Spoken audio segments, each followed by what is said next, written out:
Welcome back, everybody. We are fighting skeletons on a tropical paradise island. It's a fantastic place to die, and oh, you guys could have picked a worse day for it. The sun is out. It's like 87 degrees. There's a gentle breeze. There are very few seagulls to be obnoxious overhead, but it's a complete eyesore with a bunch of these undead assholes swinging rusty and pitted bronze and copper implements of death and blood and destruction at you. So I believe Hannah was next in the reaction. And from what I understand, you are still like half up on a mast that's kind of like up at an angle, Right. about 10, 15 feet above the carnage here. So Hana the last chance he had to act, he had thrown one of his balance throwing daggers and missed, and it plinked into the water. Oh yeah, and that thing's gone. And he has never actually faced off against things like this, so he's getting a bit fearful at the moment. So he looks to see if he can. Has Hannah ever actually been in a fight before? He seems just not exactly coddled or sheltered, but his a lot of times he's relied on the fact of who his mother was.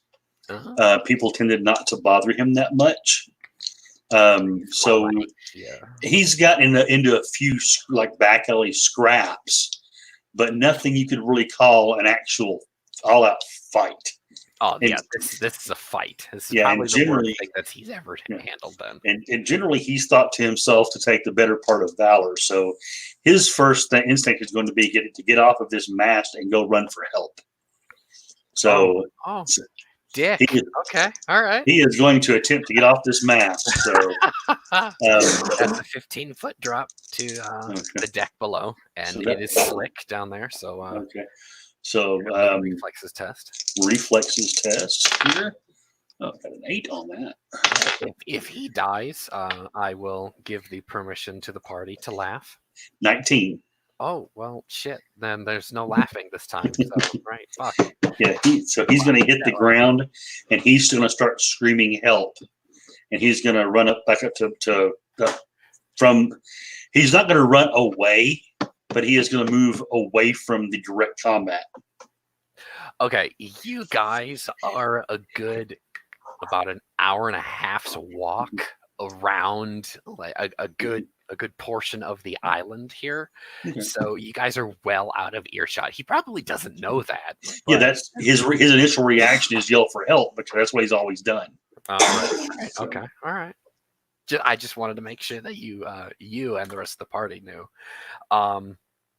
Is that all he's going to be doing this round, or his turn? Well, are there any skeletons running toward him? No. At this moment in time, they're actually all focused on the biggest threat here. That's Aetherridge. Well, in that case, he'll pull his fighting daggers out, but he's going to stay away from the fighting because he's not really the best fighter. All right. So that is his turn here. The first group of skeletons is going to attempt to have a go at Aethelridge. You've got 4 individuals who are complete rat bastards trying to run you through and cause you tetanus. Well, actually, it's actually has nothing to do with the game. Actually, can you get tetanus from bronze, or is it just is it? You get tetanus from actual rust from iron-based metals, but you can get all kinds of nasty diseases off of corroded bronze. Oh, I suppose. All right. Well, that's probably you'd probably want tetanus instead. Then, to be perfectly fair, tropical diseases. All right. So, the first attack coming into for Aethelridge, a skeleton is going to try and put a long, thin bronze dagger that's got like the last 3 inches of the tip of the blade that's been snapped off. It's got this ridiculously jagged, and it looks like it's gonna tickle when it comes in. It's got Yeah. a 12 on his attack for this turn. That's the first attack. I actually also got a 12 for my defense. Tie goes to the defender then. Excellent. Here we go. Awesome. No tickling for the. Oh, damn. Okay, so the next attack is a 6, and oh shit, the last attack. Oh my god. Is a 19. So roll the defense for me. Yeah. For that second attack, my defense was a 15, but only a 6 for the third one. Oh, okay. So on that last attack will actually find its way in for, oh my god, okay. 7 points of vitality damage to you. There's another dagger that actually kind of slips into a gap in your mail and actually finds a gap in your rib cage on the left hand side and sticks in there. Oh, and it you kind of feel like it pokes one of your lungs, like you lose a little bit of air on that one attack. So seven total. Go ahead and subtract your damage suppressed there. And it's you are actually the one that is up next in the round. Okay. Well, I think I'm going to go for the one that. I'm going to try and retaliate against the one that just poked me. That didn't seem very friendly to me. So I'm going to. Oh no! Kind of get him. Smack him with around.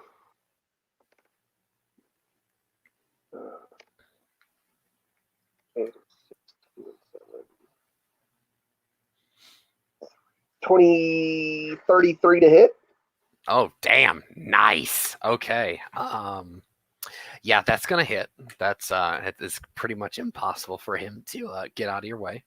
You go ahead and roll damage for us. 9. Oh Jesus! 9 points of damage. Okay. You are going to completely destroy him outright. You can describe for us how you shatter him. He is a barnacle-covered skeleton that is slightly shorter than you. Clearly is of a race, possibly human in life. And he is kind of half covered in a moldering leather jerkin and what's left of a seaweed kind of loincloth. Okay. Yeah, so I think I'm gonna kind of like take a step back and just kind of roundhouse swing my two-handed axe, just cleave right through the backbone with my axe, and just go like a wild haymaker as he falls apart. Attaboy. All right, Silas is up next, and you are, I believe, kind of caught between the group of skeletons coming out of that hatch in the middle of the deck, as well as the double doors that actually go into the lower cabins at the back of the ship. There are 8 skeletons kind of shambling out of there. I believe when we left off, you're between those two. Is there any like door or hatch I can try to close and like block off so I don't get like 8 skeletons after us, or is it just wide open? It's kind of like an open deck there. Oh jeez. I suppose the only cover is the half-opened hatch that's actually that's half open to your left. I guess I will just turn and face the 8 one that are shambling towards me, and I will engage them. Okay. a couple of those two individuals are actually at close range right now. They're not in hand-to-hand combat like they are with Aethelridge. So if you want to move up to hand-to-hand combat range and then Yep. use those two, you can do that. I will move and attack. Do it. Get him. Oh, that's an 8. Fantastic. Get him. Get him. Get him. Get him. Get him. Oh shit! I got to suppress on my first roll. Damn. So that is a 20 on the first attack. Oh yeah. So the first one, yeah, that's gonna hit. All right, I'm gonna roll attack for the second. Here we go. Get him. That is a 15 on the second. Oh my god! Really?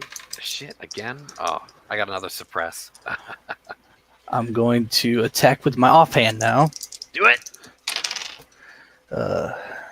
Take him out. 15, that's 14. All right. Oh, for Christ's sake! Yeah, all three of those land. I am rolling like garbage tonight. Come on Just now. keep it up, Rafe. Keep it up. All right, I'll roll damage for the first one. So Oh, that yeah, is the that's Kraken 5. vibes. That's 5. Yeah, fuck the Kraken around kills you all. So that's 5 damage for the first attack. Okay, That is 4 damage for the second, that's gonna kill that one. and that is a nat 8. So that is 10 damage on the last. Would you like to, I suppose, split those two attacks to two different targets? Yeah, let's do that. Oh, okay. So, you're actually going to destroy two of these corpseified sailors in one turn in a flurry of catars and limbs here. Would you describe for us how you send these barnacles? Yes, I will. Drink. So I will rush forward to get in within melee range of them, and the first one I will do a quick backslash, sort of like a whirlwind blow, and decapitate him and push him back into a pile of bones. And the second one I will impale him through the chest bone again, severing his spinal cord, and he will collapse into a pile of dust and barnacles. Attaboy. Hannah is next. You have been hooting and hollering for the past few seconds, really, here, and no one is coming to your aid. You're muted, man. He looks over at his friends who are being beset by these skeletons, and of course he's yelling, and he realizes at that moment, oh, wait a minute, there's no one close enough to actually come help us. So what he is going to do, let me see, first off, I'm going to do this real quick. Okay. Get him. I'm rolling a spirit roll for him to see if he would actually do it or not.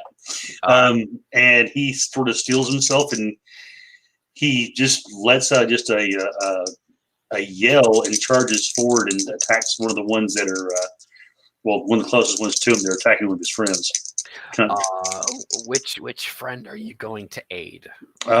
Whichever one's closest to me currently. That would be Aethelridge currently. Okay. So I'm going to go after one of the ones that are attacking him then. All right, Group A is going. All right, cool. Okay. Oh, wow. 12, 19, 20, 22. Oh, yeah. Okay. And I swear to God, yeah, I'm rolling like garbage here. Yay! I got a big fat 9. Okay. And he gets, let's see, his physique. And he gets a 6 damage on that one. Oh, for Christ's sake here. Yeah, you're going to destroy him outright, too. Okay, so what he does is he comes down with his dagger and plunges it straight at the back of the skull of one of the ones he comes up behind, and driving the point down to the brittle bone.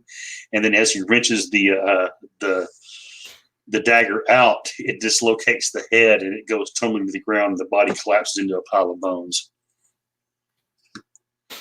So. Oh, nice. Okay. But yeah, so that'll be your turn here. The first group of skeletons, 2 of them are going to attempt. Actually, one is going to attack Aethelridge, and one is going to attack Hannah.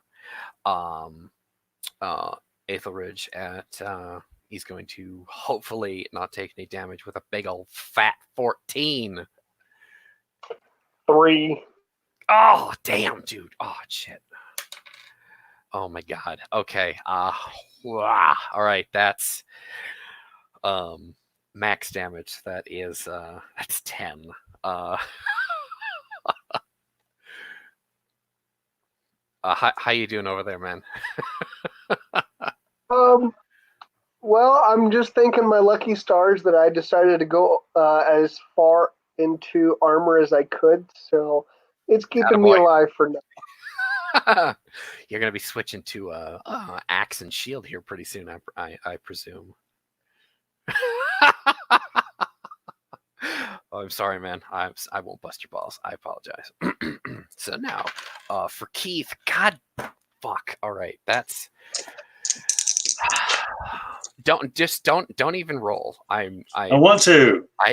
You want to know what it is? Yeah. It's a 5. Okay. I roll a 7 for my defense. Oh shit. Okay.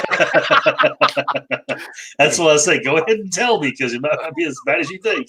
Oh Lord. Okay. So yeah, that'll be them. Aethelridge is up next here. What is his current before I have you go, what is his current vitality? He's got 10 left. He's got 10 left. Okay, once you get to about 6 vitality, shit starts to look really bad, where you start taking on serious bleeding, that sort of thing. So you won't take any penalties yet. So just be aware that 6 vitalities, actually 0 to 6 vitality, is kind of your threshold for when shit hits the fan. Okay. Go for your turn.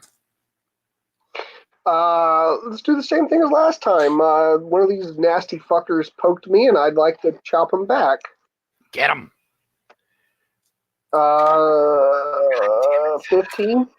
Yeah, I rolled a 6. Oh. Yeah. Go ahead, roll damage. 9 damage again.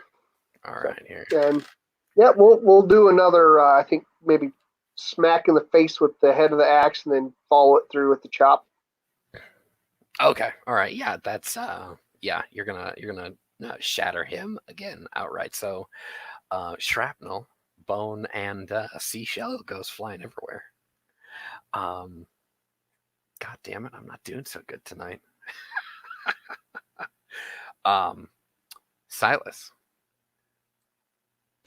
All right, I'm going to continue my momentum and attack. Step forward again. Yep, step forward and attack the other ones that are shambling out. Get 'em. So let's see if I can get these. Ooh. That's 18 on the first attack. Oh Christ.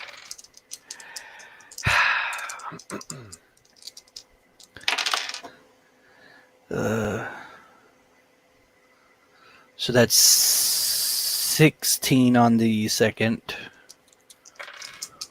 Oh, I don't think. oh shit. He's just gonna keep going. There it comes back. That was a 27 on the second. Yep. All right, I'm gonna do the third one. I don't think I'm gonna be able to. Oh, okay. So that is a 10 on the third one. All right. So one of those attacks is going to land. The other 2 will not. All right. Go ahead and roll damage for the first. That's 5 damage. All right.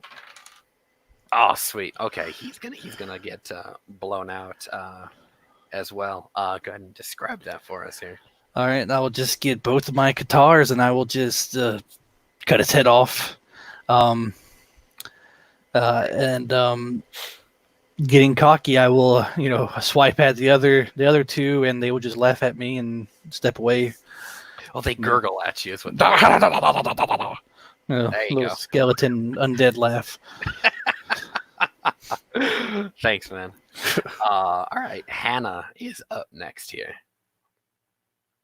So Hannah is going to take this skull that he's just dismembered from this skeleton, and he's going to throw it at one of the two that are still attacking Silas over there. That's athletics check, right? Yeah, go for it. Okay. All right.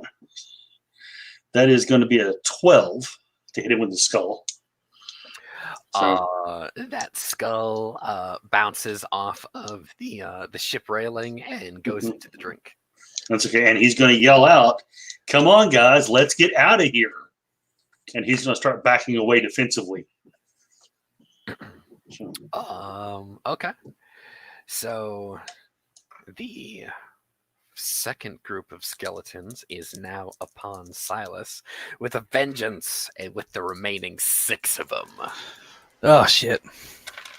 And for shit's sake, and I'm rolling like absolute trash. Okay, I did not roll above a 9. Okay, so that one's above a 9. God damn. That one is also above a 9. Fuck you. That one's actually 14. Fuck you both. That You guys completely suck. that is a 16. Dude, shut up. How many people attacked me? 3. Okay, yeah, okay. So then, yeah, dude, they you suck. You know, like one last one is going to try and lurch at Hannah as he's trying to back away with a goddamn fucking 9. Oh, 11. Yeah. To hell with you guys. Just fuck all of you. Well, Aethelridge is up next. God, just really.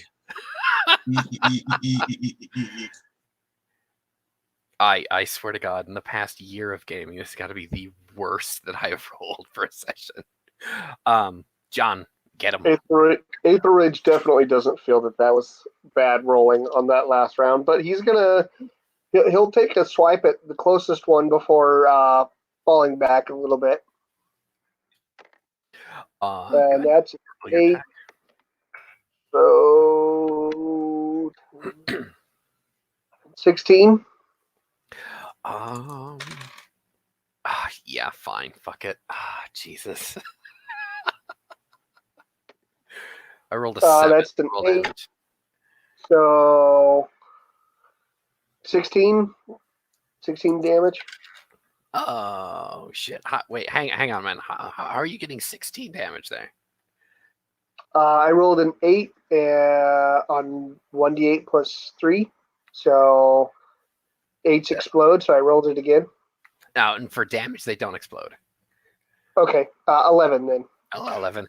Either way, that's going to destroy him. So, yeah, you can describe for us how you vanquish that last one. Yeah, I think what he's going to do is he's going to just keep. It's working, so he's just going to keep taking long, broad swings with that axe, trying to clear room around him, and he thinks Hannah has a good idea though, since he's taken some pretty good stabs. So after he attacks, he's gonna move back a little bit, try and not be quite so easily surrounded.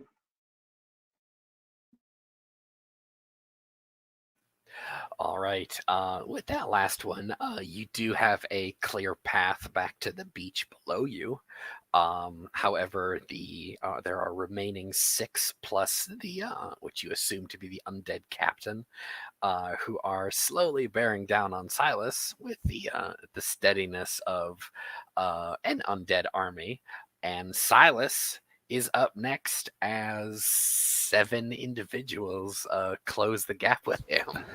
So am I able to retreat, or back up a little bit? I mean, I don't take a fancy to having like 8 skeletons just start gangbanging me here. If you make a reflexes test, I will let you dive roll through a gap of them. A gap of them, and then you can disengage that way. All right. What this is called is fleet of foot action there. So that's an 8. So Oh, exploded. Ooh. Oh my God, John! Really? So that's a 24 on reflexes. All right. They're going to attempt to encircle you, and that's fuck all of you. I swear to God, my dice aren't. Yeah. So you, if you move now, you will get to safety. All right, then I take a step back and just roll out of the way, flamboyantly, unnecessarily so, but he does it. Hey man, it looked good. So the three of you can move to the railing of the ship if you're quick, and if you hop over that, you'll be dropping into about 2.5-3 feet of water, but you'll be just a few paces up, actually down from the beach. What do you guys want to do?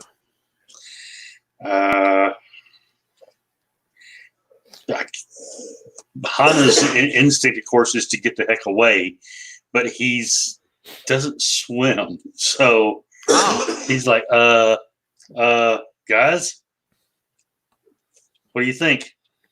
The skeletons are moving closer. Mm-hmm. He's up the beach. Ridge is going to jump and be like, anything that gives us at least a little respite. Okay, over we go. All right, so I'm gonna need reflex tests from the three of you, as you're going to have a flurry of blades at your backs as you hop the ridge here. 17 here. All right. Just confirming it's 2d8 or 1d8. It's 2d8 for reflexes. 25 for me. Okay, all right. It would be 2d8 plus your reaction modifier.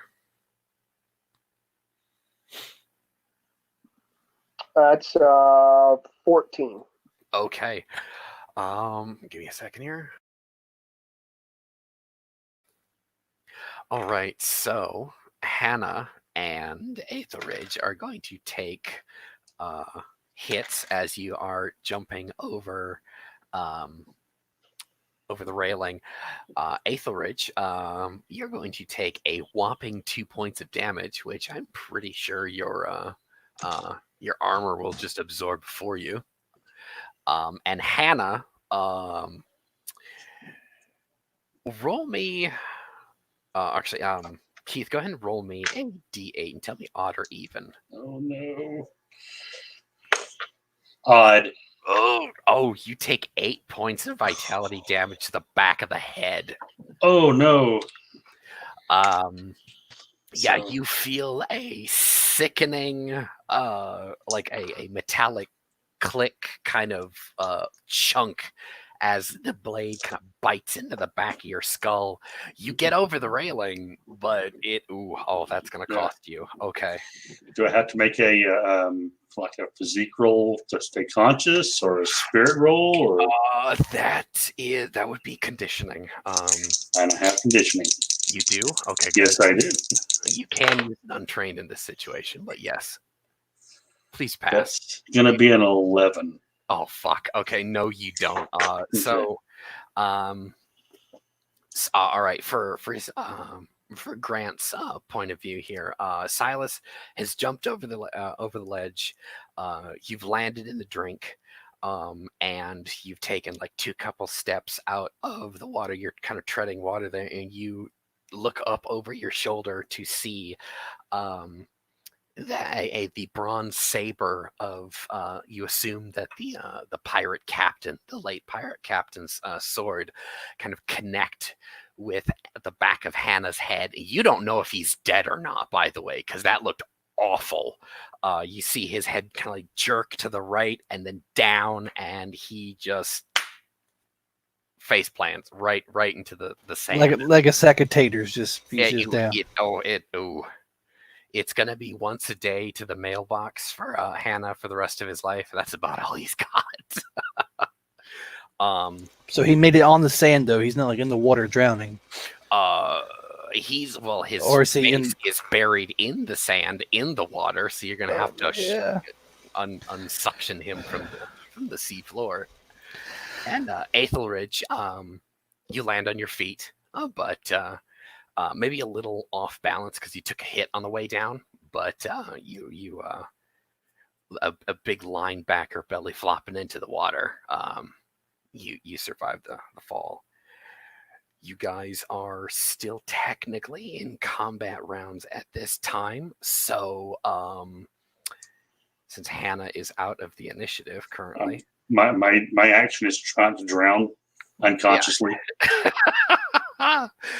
We are going to go to Aethelridge next as Hannah falls and splashes next to you, throwing wet sand and a bit of coral everywhere. I think Aethelridge is just going to pick him up, just grab him, and like start headed towards the beach. Okay. All right, you're gonna haul him away. Silas, you are a good 6 to 8 feet ahead of him. What are you doing? I am looking back, seeing them come up, and I'm looking to see if the skeletons are hopping over and joining us. There are a couple skeletons. There's a third group of skeletons, 4 of them, just walking out of the surf 10 feet away from you from the belly of the ship. Of course there are. So yeah. Okay. But at least we're out on the beach now, so there's more room to maneuver, I guess. Yeah. So I guess I will go and help Aethelridge pull Hannah closer up onto shore, and then probably just get ready to fight some skeletons, because any way you look, it's just more and more sand and palm trees and shit. So I mean, might as well just stay in a fight, I guess. All right. Okay. Let me fill this out here quick. All right. So now, so the group of skeletons that is still on the ship, they can't actually get to you since they're just going to be moving this round. Aethelridge is next. You still have Hannah over your shoulder. These skeletons in the surf currently, they are about 20 feet away from you. So you have time, but not forever to do what you need to. What is he going to be doing? I think he's going to try and like gently put Hana down. He doesn't know if Hana's alive, dead, but if he is alive, he doesn't want to make it worse. And then, go ahead. No, I said, yeah, that's fine. And then he set him down gently in the sand. You can still move and attack if you wish. They're currently at far range right now. Yeah, I think I'd like to see if I could maybe use Apothecary to do a little wound healing, or at least mitigate any damage that Hana has taken. Do you have any bandages prepared at this time? Medicine takes quite a bit of time to prepare. If you did not prepare any bandages before you left the ship, you won't be able to actually make a test successfully at this time.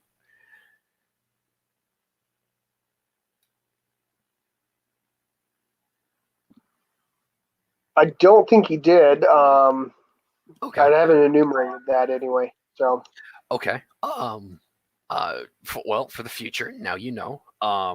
But I won't make you roll for it.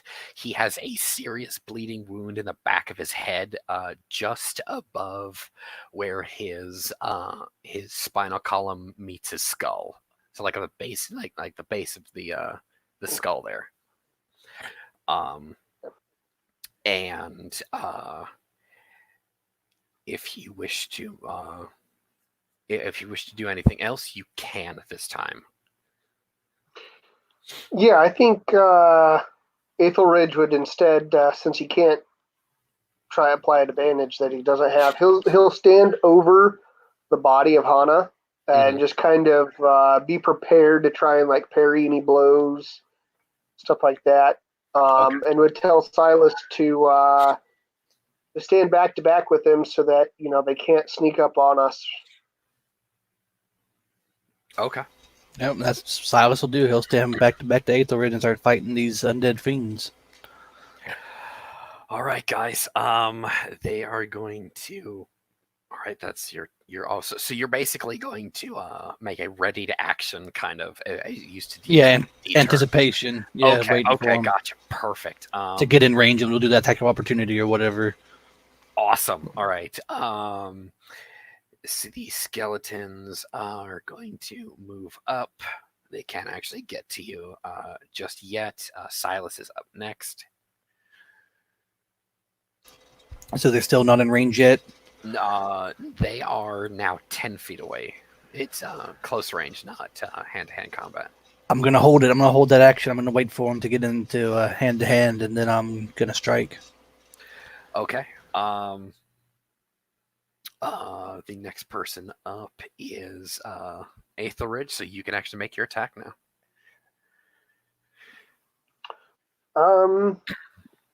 Yeah, can he reach with his long axe, or are they still too far away? You're not using a pole arm. You're using a great weapon technically. So I mean they've already moved up by the time that your next initiative comes around. So you can actually make your attack as normal. Okay. Yeah, he'll do it for the whichever one is closest. All right. Roll your attack, man. 19. And damn it all, I get a 9.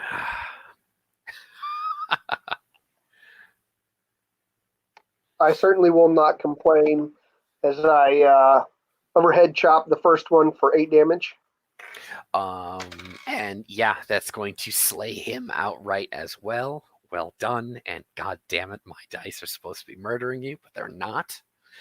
Apparently they really like your characters. They are going to attempt to counterattack. 2 attacks are going to come in at Silas for a whopping fucking 11 points in attack.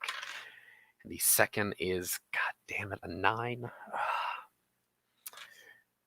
And the last attack is going to come at Aethelridge on his turn, which big ol' fucking 4. So please, Grant, just roll a 12 and you're safe.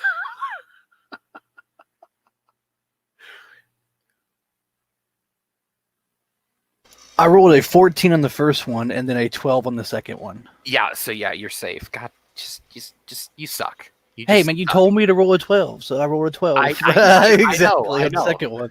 I'm complaining because you're listening to me. Can't have your cake and eat it too, Rafe. You know what? You can't. I want to have it anyway.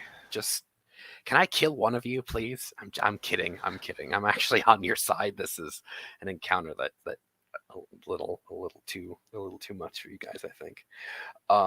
This is like the first real encounter that we've had in this campaign too. Like, right? So it's like, let me just throw a horde of skeletons at you. You guys can take it. Yeah, you'll be fine. We have Aethelridge. You'll be fine. Oh, by the way, John, the Arborian military doctrine is there's 5 of them and 50. Actually, excuse me. There's 5 of us and 50 of them. Those poor bastards. We have them outnumbered. I like it. Yeah. The other one for the Arborians is they have us surrounded. They don't stand a chance. They do not know defeat. There's people, a warrior people. They don't care about numbers. Which brings us back to you, good sir. Actually, excuse me. No, I completely skipped over Grant because I want to kill him. Please, get rid of these skeletons, Grant. Please. I will do my damnedest. Actually, Oof. What? Wait. Didn't do good. Well, pretty sure you did better than me. I had a 9 on the first attack. Oh, actually, I beat you by 1. So the first attack misses. I got a 12 on the second attack. No, I got 11 on the second attack. Yeah, you still fucking hit. You have 3 targets in front of you, by the way. All right, and then I will do an offhand. God damn, I missed the offhand. I'm pretty sure. So it's Maybe. that's a 7 on the last attack. Tie goes to the defender. I also So rolled 7. So I hit one of them. Correct. I believe I think one landed. You did land 1 attack. All right. So, Keith, yeah, being Yes. as Hannah is dreaming in HD right now. Yes. Once we're done with Grant's turn, would you like to give us a brief soliloquy? Sure. Okay, Grant, roll damage. I rolled an 8 on damage. Oh, wait, shit. Yes, you destroy him. Describe for us how you dispatch that barnacled horror. So I come at him with one of my guitars, and I simultaneously decapitate him while also severing his spinal cord below his chest cavity, and kind of do like a double little cut in half, and he just falls into pieces. Awesome. All right, beautiful. I love it. Keith, would you give us a soliloquy of I suppose the fading light in Hannah currently? So Hannah, obviously being unconscious, finds himself in his own mind on the deck of a tossing ship in a storm. All right. Seems like his every time he tries to get his feet under him and get himself balanced, the ship tilts and causes him to slide and stumble. And every time he stumbles, it feels like he just slams his head into the deck, and that pounding pain blinds him for a moment as he looks around, trying to find any kind of a point of reference on this ship to figure out how to get to the cabins to get below, or at least find something to steady himself with. But every time he catches a glimpse of either a mast or the railing or the door, the ship tilts again and causes him to fall, and his head just swims again, and his vision swirls. He of course, in his mind, he's calling out, trying to do what he always does, which is calling any god he possibly can. The different deities running through his mind as he tries to find some way out of this whole thing.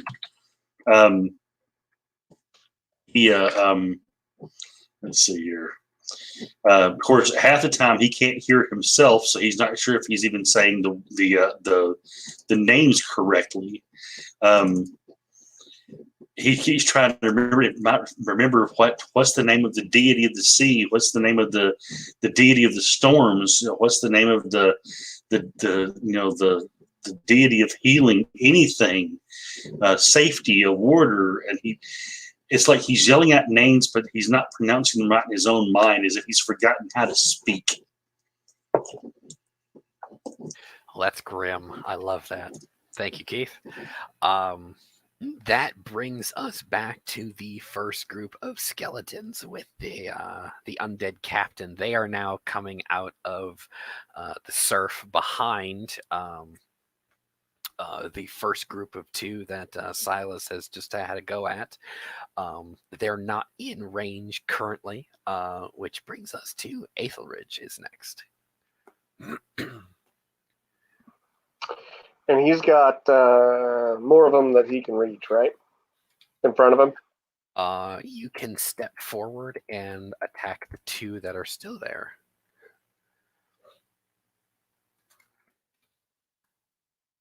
Yeah, that's what he'll do. He'll step forward and swing. Get him.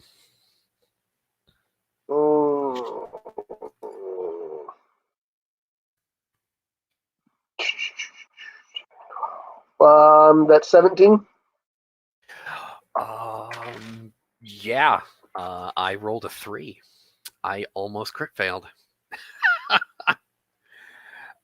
Go for all damage, man. 7 points. Oh shit. Okay, yeah. you destroy him outright as well. You can describe that for us if you wish, in the most grim and bloodthirsty way possible.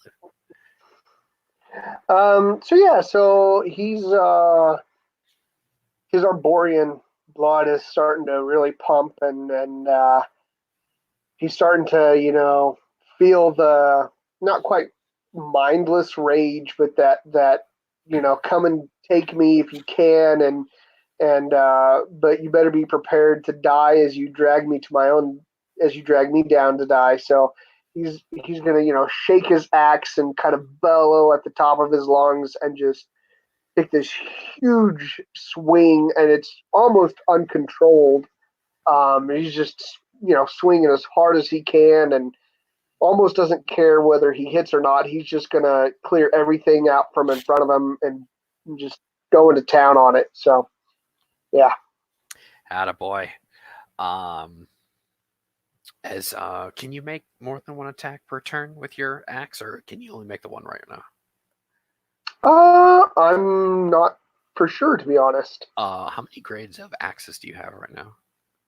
I have 2. Okay, no, you get the one attack. So the last skeleton is going to try and have a go at Silas for a goddamn 8. Well, let's see. That's a 9. Oh! All right. Yes. Okay, so now that's Silas's turn. That's the only skeleton in range. All right. Well, then I'm going to try to beat the shit out of him. Get him! Oh, it was an 8, but it was also a 1. It's suppressed. Ah. Oh, wah wah wah.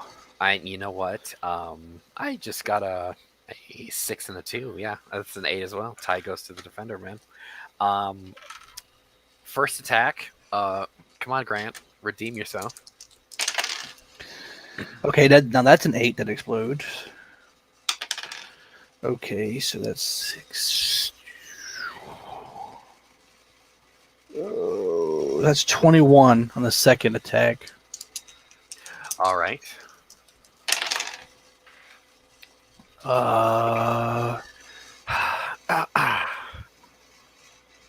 That's a 9 on the third attack. I actually will survive the third attack. I mean, if you don't do enough damage for the second, roll damage. Let's see what we got here. That's a nat 1 on damage. That's God. 3 damage. Oh, what? Okay.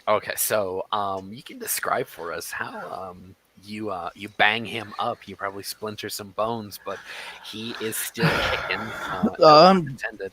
So I do my best Muhammad Ali, and I just start thrusting and jabbing at him, and I'm just chipping away. His sternum happens to be made of sturdier stuff than his compatriots there, and I am not making the progress I wanted to on him. As some bone chips fly here, some coral flies there, and he looks unimpressed and unaffected. All right, so group B of skeletons is about so the first skeleton that has survived Grant is in hand-to-hand combat range, and the skeleton that's still alive is in close range with the other group of 8 skeletons. So they're technically far range to Grant at this time, and they're still moving. They're still trucking away with the determination of the dead.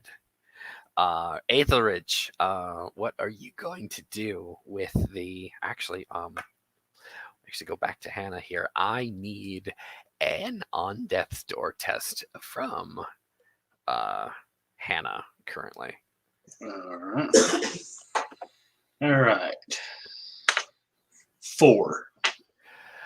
Shit. Okay. So what that means is we have to go through the entire initiative 4 times before Hannah expires.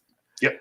So to add a bit of tension here, none of you have time to look, but you do have a feeling the darkness is certainly creeping in on this situation with Silas and Aethelridge here. What I'm going to need is in the face of this undead horde coming in on you, I need corruption defense tests from both of you. That is 2d8 plus your spirit modifier at this time here.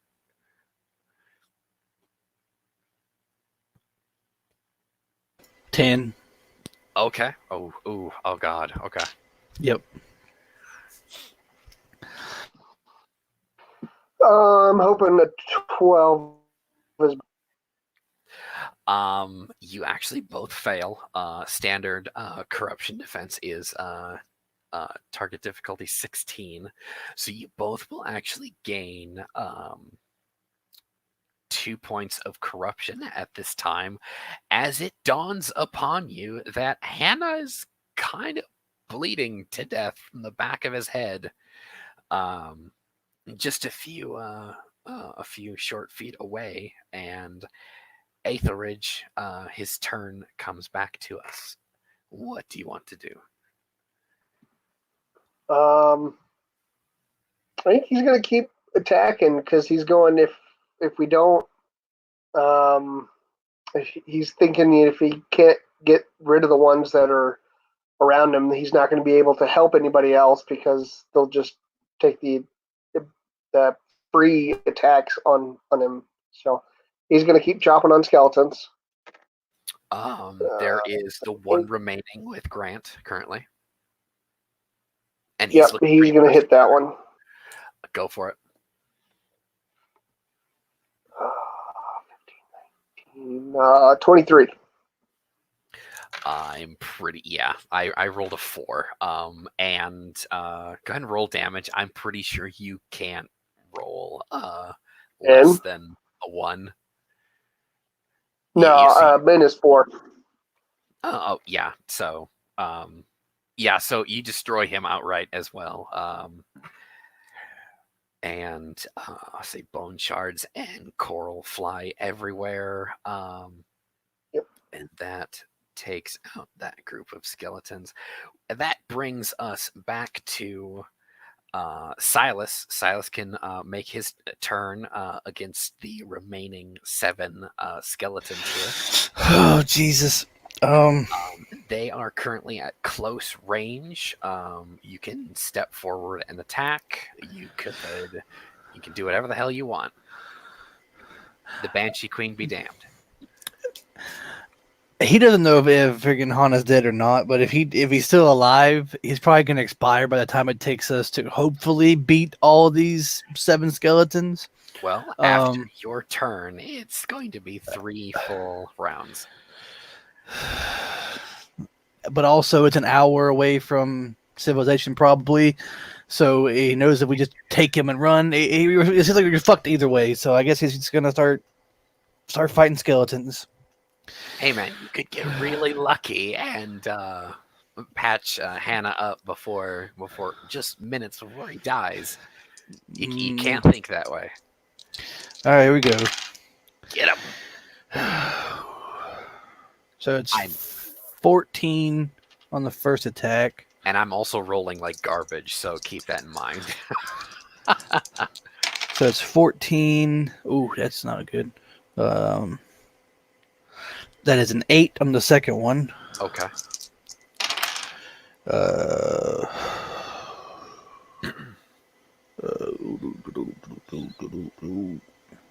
And that's 16 on the third one.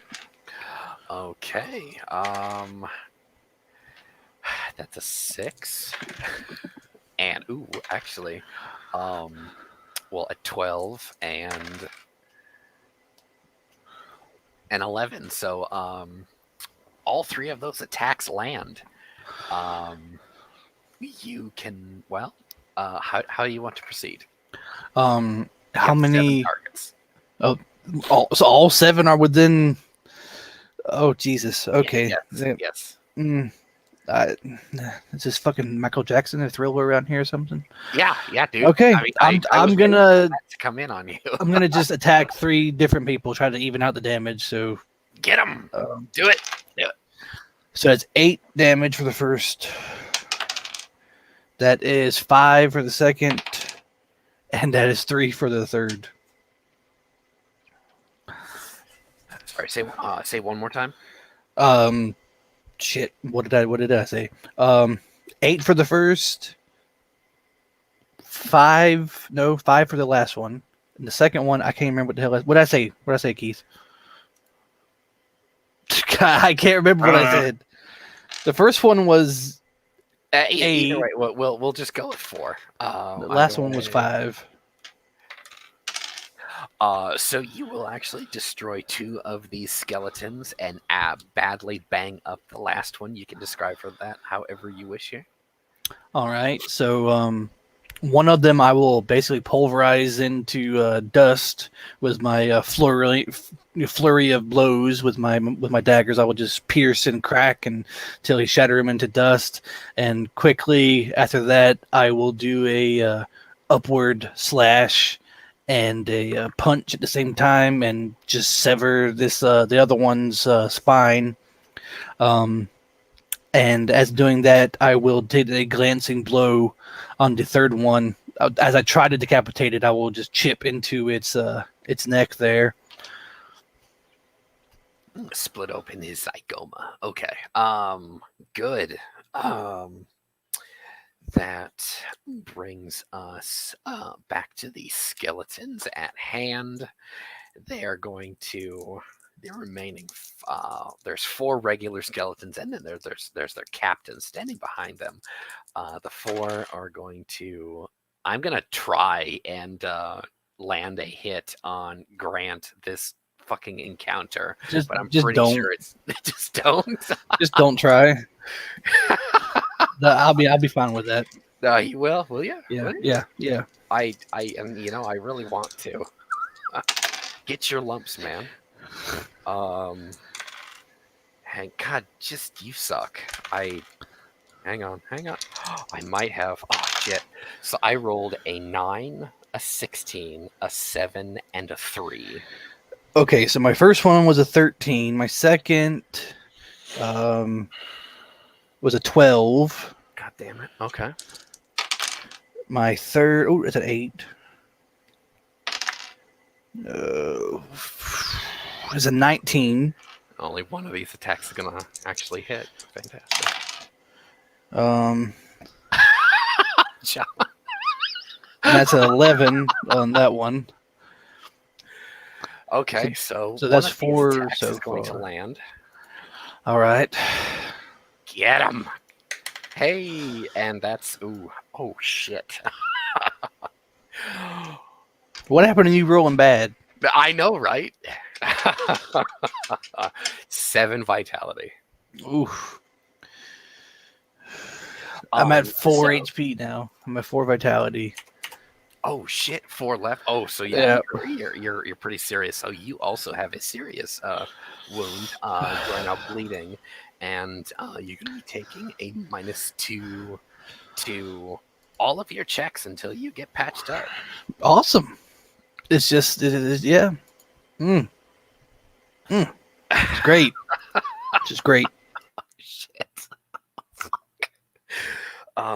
Okay. So now You got your wish. Just saying, you got your wish. Just got my wish. Hey, John, can you can you save us, please? Come on. Yeah, he's gonna try.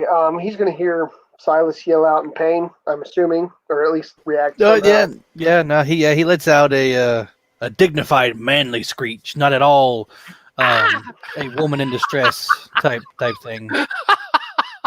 So I think I'm gonna try and activate the Arborian Red Mist ability. Go ahead and roll me a D8, man. That's a 5. Okay, you do not find the hurricane in you currently at this time. But, however, your attempt to beseech the gods does not go unanswered, as you're kind of filled with this kind of like a hope. Like you can push through this. It's kind of like it's not like like an anger management counselor kind of like putting their hand on your shoulder like, oh, you can do it. This is more like a football coach going kind of like, man up, you fucking pussy, you got this, yeah. And what I will do is I will give you a +1 to your damage at this time. Yep. Some deity of battle heard your plea and is granting a boon to you.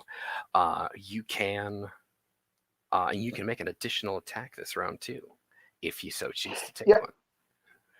Yeah, I think he's going to. I think he sees that Silas is kind of in trouble, but he also sees that Silas is kind of mopping through the regular skeletons. So Aethelridge is going to charge the captain. Is he? He's gonna barrel through 4 dudes and take that. Oh shit! Okay, cool. Yep. Going like, screw it, let's go. All right, we're gonna break the shield wall. Go ahead and make me an athletics test to kind of body check these skeletons out of the way. Go for it. Okay.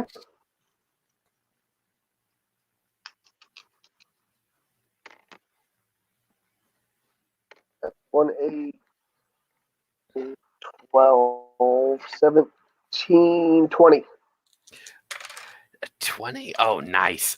So yeah, you're gonna send these actually 3 of the 4 remaining skeletons kind of sprawling down into the sand, and you can make 2 attacks with your empowered damage on the captain at this time. Go for it. Okay. Well, that's 1, 8. So 14. 21 for the first. Oh shit! Oh my god! Okay. Of course and great. And a total of 18 for the second. Okay.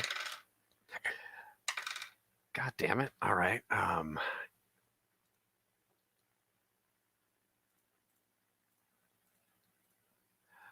Sorry. What was that? What was the second attack? Second attack was an 18. Okay, so the first attack did not get through that captain, whatever. He's kind of filled with whatever unholy gusto now that he has a over the opponent, and he kind of just beats your axe aside with his saber, and so the first attack did not get through. So, but you do beat him on your second attack, so you can roll damage there before he goes to counterattacks there. For 10. 10 vitality damage. Fantastic. Okay. That brings us back to Silas here. Describe for us your I suppose your reaction to now this mayhem now. Well, everything's kind of in slow motion, you know. As he got hit, you can feel his lifeblood ebbing from him. He's shocked. He didn't think it was going to end like this. But he's not giving up yet. But it's not looking good. He didn't think that an entire crew of skeletons were going to have at him. But he's going to do what he can to hopefully get out of here alive, but it's not looking good. So, shit. He's kind of resigned to the fact that he's going to meet his maker sooner rather than later. So, yeah. He had a life, so he can say he had a life. All right, we got this. You've got 1 skeleton on his feet. I mean, you could probably try curb stomping the other 3 if you really wanted to. Um, well, I'll attack the one who's on his feet. It's pretty futile to do anything but one attack at this point with my -2 to everything. So, I guess I'll try anyways. Fuck it. And I'm rolling like garbage too, so. So that is a 13 on the. Nope. That's a 11 on the first attack. Oh, yep, that's gonna get through.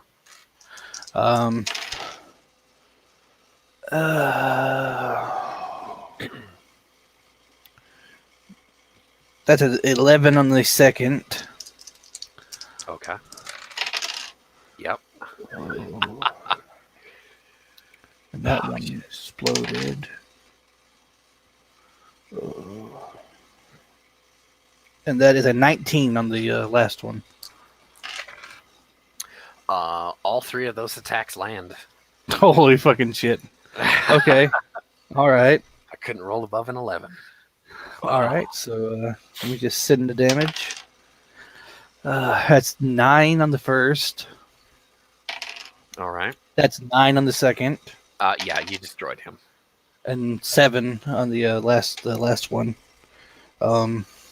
So yeah, I guess I pulverize this one again with my flurry of blows there. Give him the old 1-2 punch, crack his sternum, send him flying into dust. Just dust in the wind. Okay. You have well, are you gonna dedicate all three of those attacks to him? I'll do the first 2, and then the third I'll attack someone who's on the ground. I'll stab at them. Well, you can stab him, curb stomp him, either or. But Yeah, just downward fist stab. After I turn the other one into dust. Okay, so there's one of these skeletons is going to attempt to get back up, and the captain is going to have a go at Aethelridge.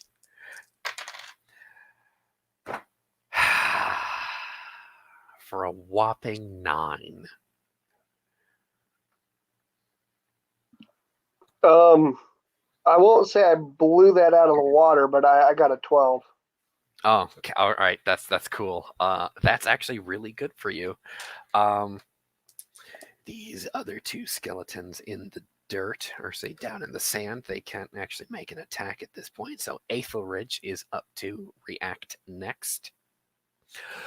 You hear a group of people, however, running at your back, footsteps in the sand. Maybe like more than 5 or 6 people.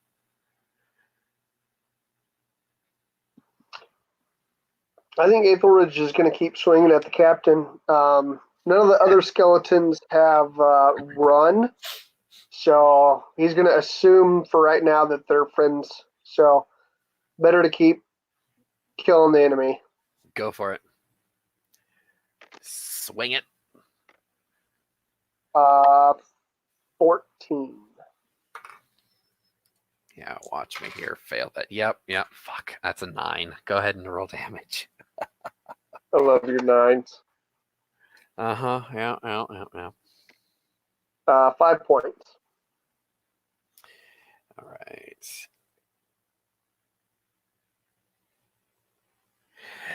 All right, so 5 points of damage to him. All right, so back to Silas again.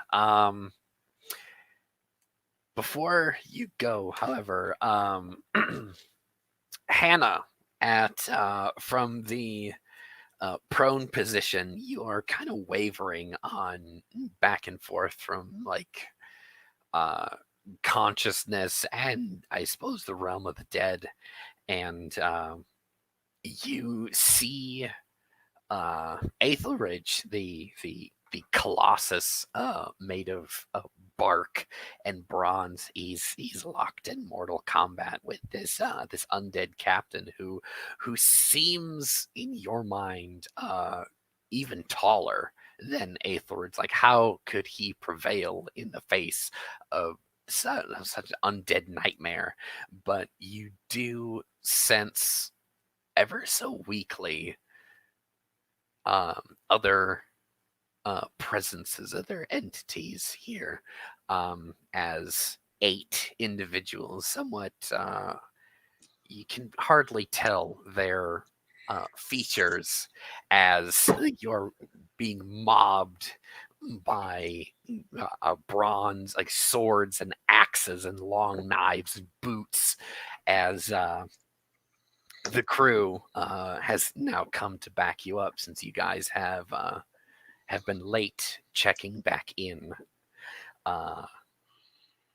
What is the last thing that Hannah feels and or sees? Well, as he's laying there, sort of half in, half out, not fully realizing he finally has found a door in his mind that he was able to get out of the storm with.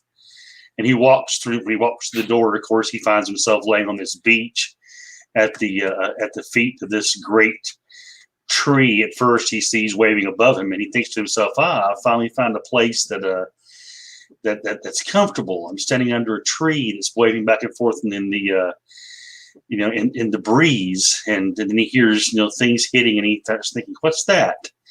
And he realizes that it's combat, and he sees that it's Etheridge, and he sees all the wounds upon Etheridge's body, and he sees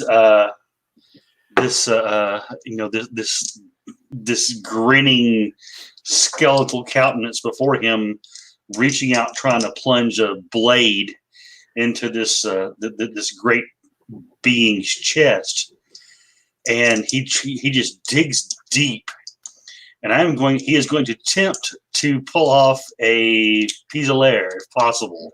Do it. See if I can make the test. So, well, that's an 8. Oh shit! 10, 11, and that in his spirit mod of 5th freaking team. Oh my god! So no, you oh shit! Oh freaking! He reaches up with this intensity, trying to raise himself off the sand to do one last deed, and reaches out with one hand and places it on the skeletal foot of the booted foot of this thing, and that's all. Oh shit! Didn't quite make it. God damn it! Okay. By 1. Oh fuck yeah! Oh, piece of a move of last resort. Yeah.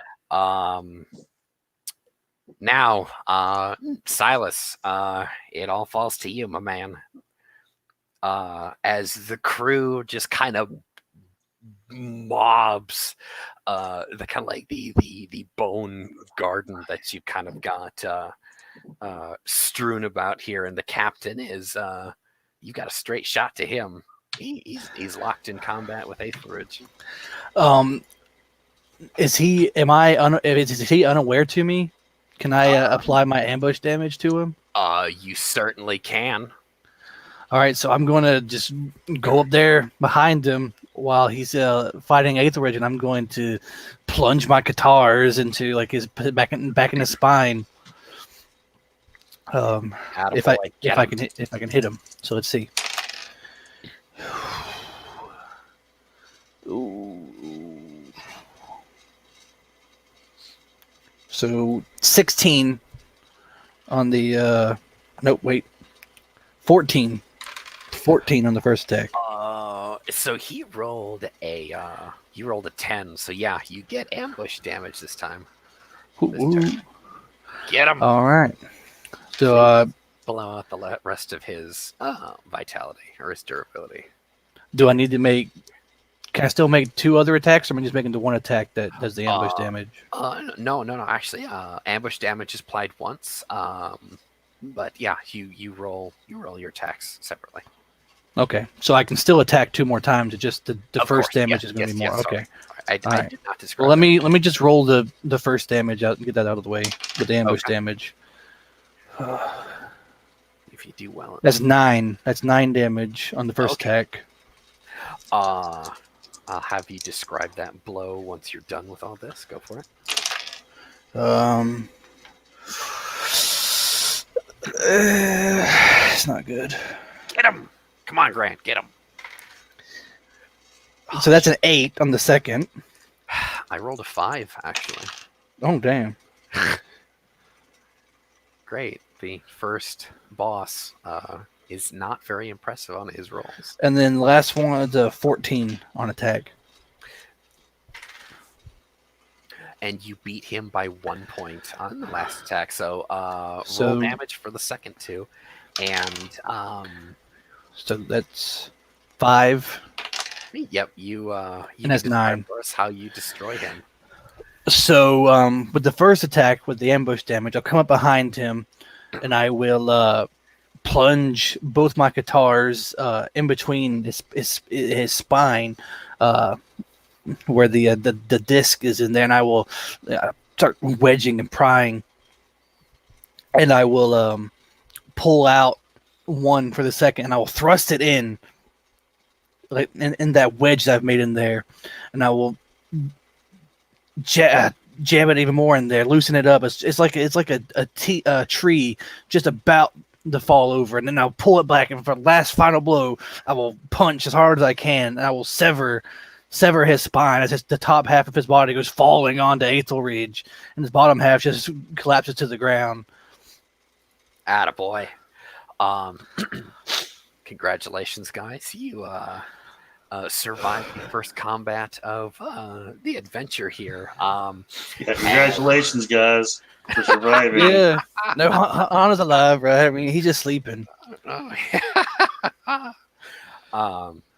With the fishes. Dead. So, somewhere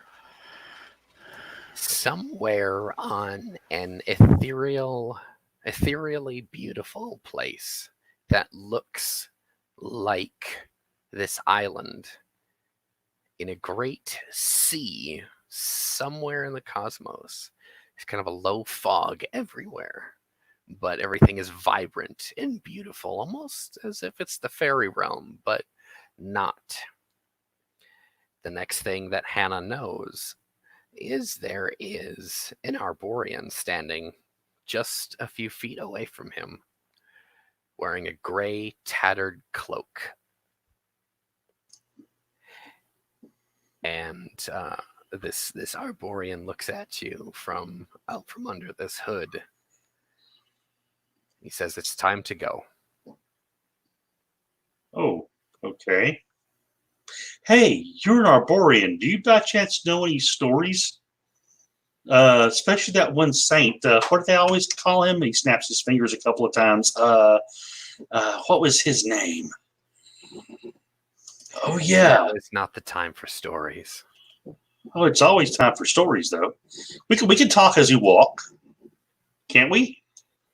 I mean, Saint Corwin. Yeah, that's his name. I know of Corwin. Oh, really? He gets up and walks over to the fellows as well.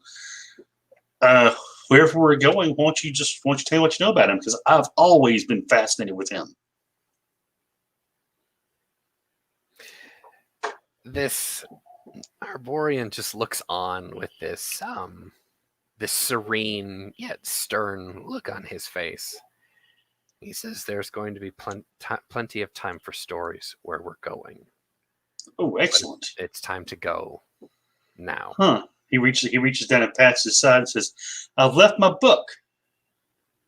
You cannot take it with you. Huh? Oh well. Maybe Aethelbridge will read it. He said he could read it. Yeah, I'll leave it with him. He walks with this fellow, chattering the entire time inanely,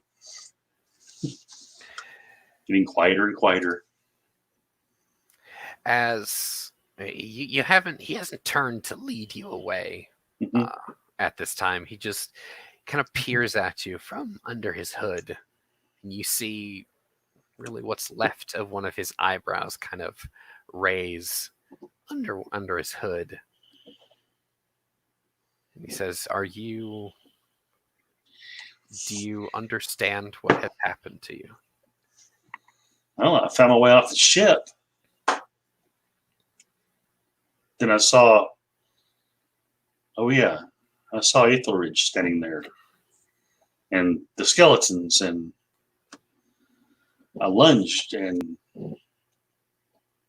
then I was here. The cloaked individual,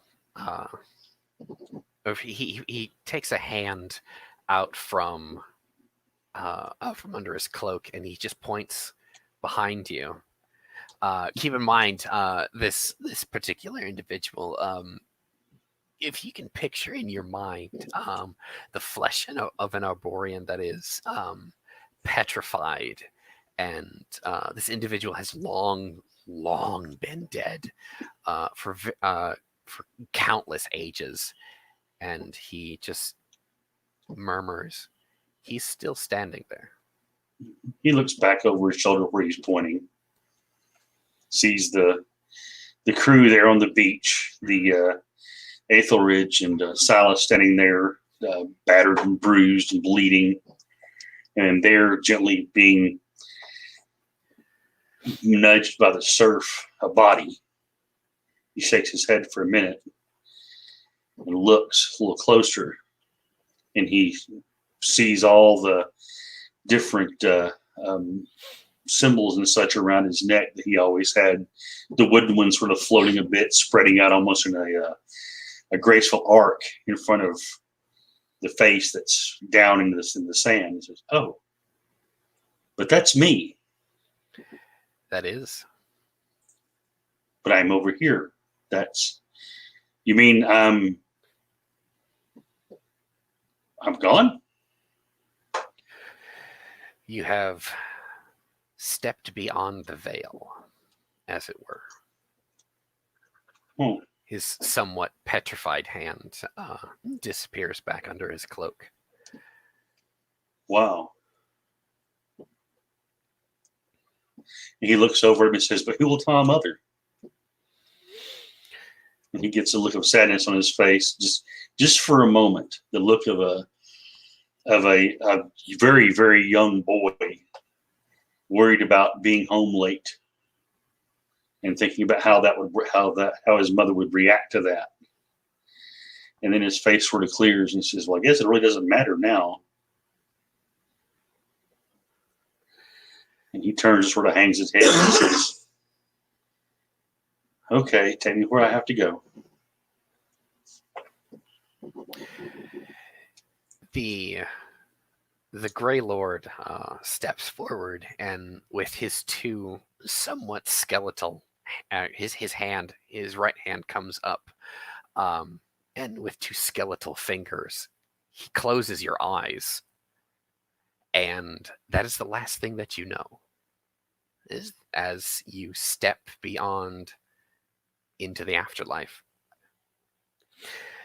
Back in the realm of the living, Hannah's body is being hauled from the surf as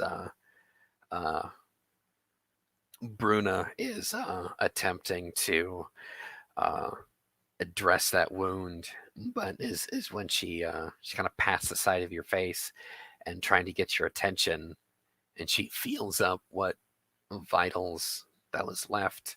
She feels the last two heartbeats as you expire, and she just looks up at Braylon, who looks at the rest of you, and she just sighs and goes, "Well."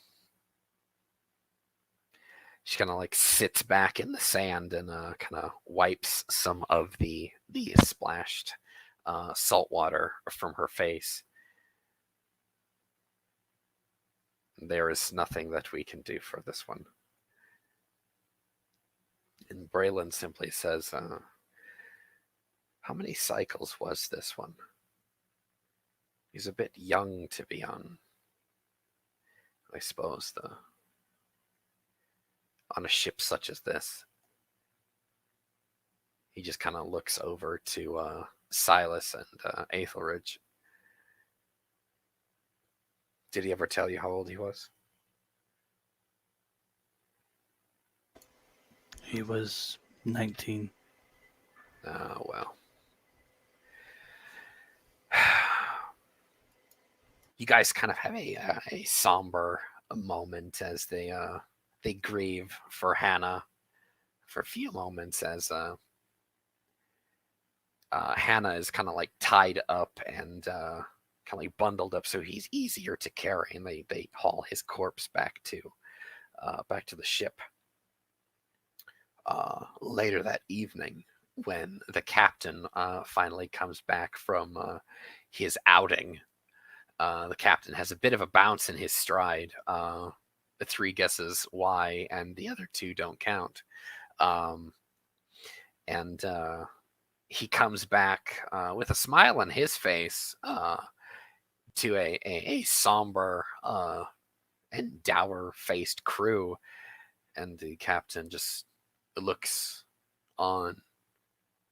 What is this? What is wrong? Kind of furrows his eyebrows at you. We lost Hannah. Oh. How? This island is uninhabited by pirates. What is Undead befallen pirates. Hordes of skeletons. We couldn't save them.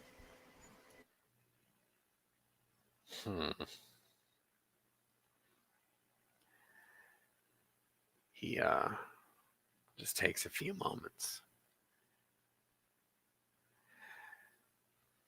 It's a foul way to go, being brought low by the undead, wherever they haunt.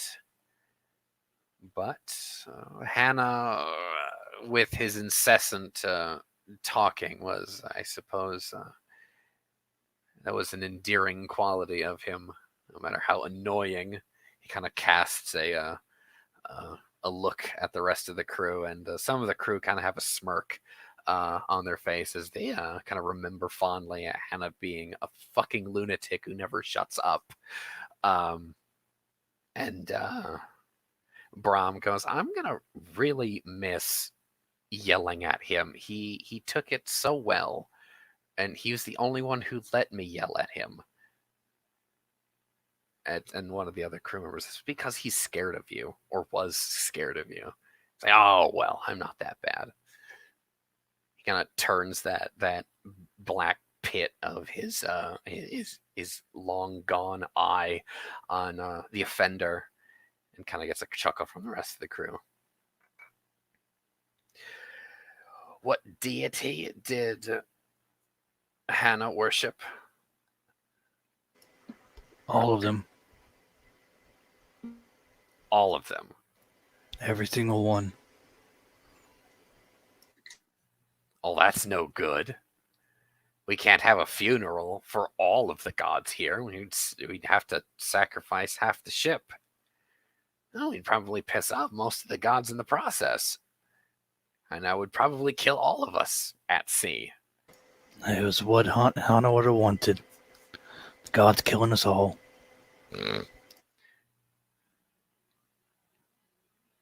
It's a foul thing. Well, I suppose it can't really be helped. We'll see about how we can dispose of his corpse.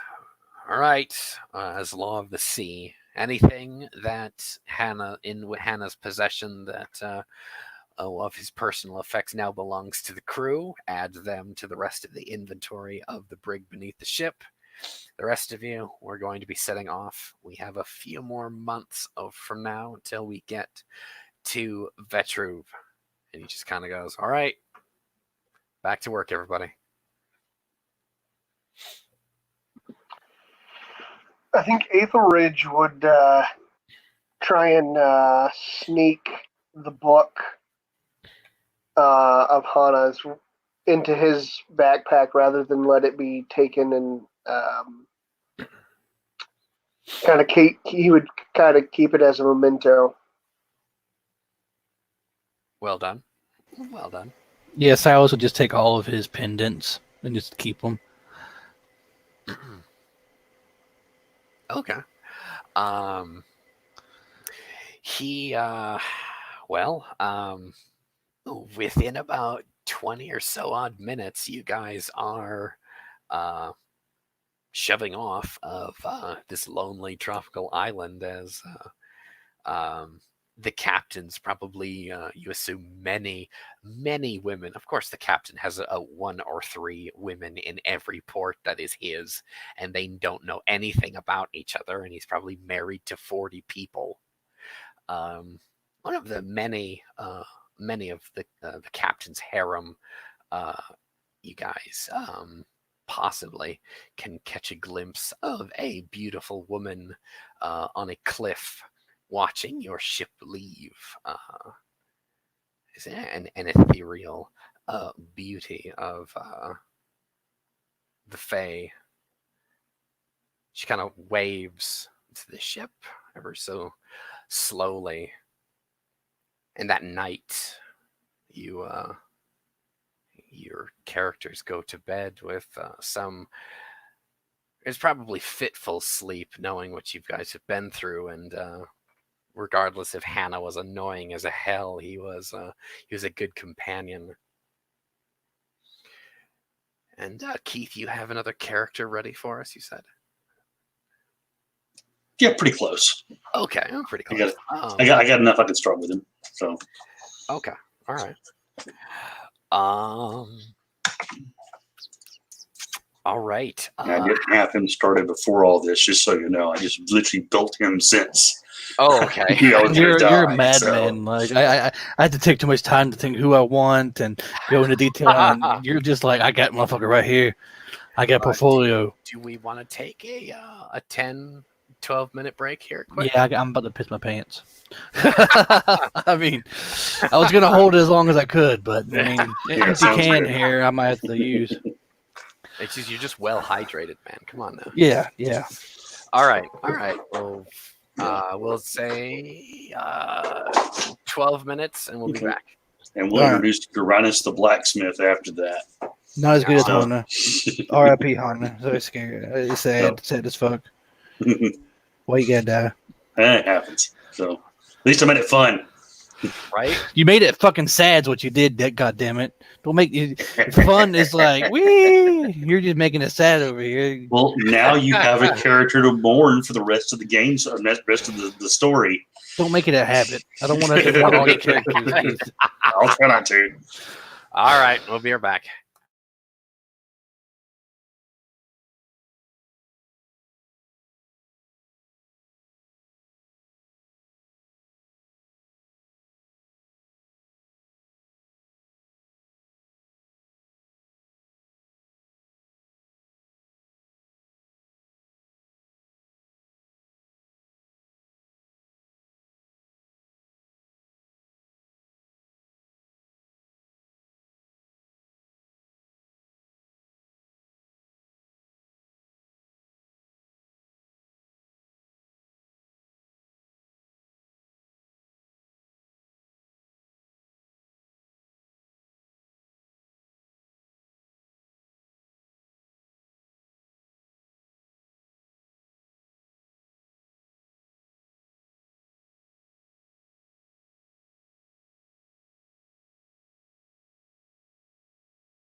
All right, I'm back. Sorry about that, guys. It's okay. I finished goring us up as we're taking a little break there, so I'm ready to roll. All right, so hang on, wait for it. No. Now we're back. Would you describe Goron for us? Well, you guys have actually seen him a bit. He's not really social. He is a mountain of an Arborean.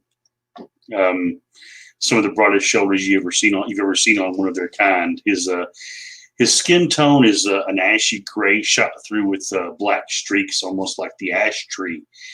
And what he has mostly been seen doing is whenever something metal on the ship breaks, he fixes it. He tends to the ship's hooks and knives and such of the crew, make sure they're all stayed sharpened and things like that. And you've literally seen him cold hammer a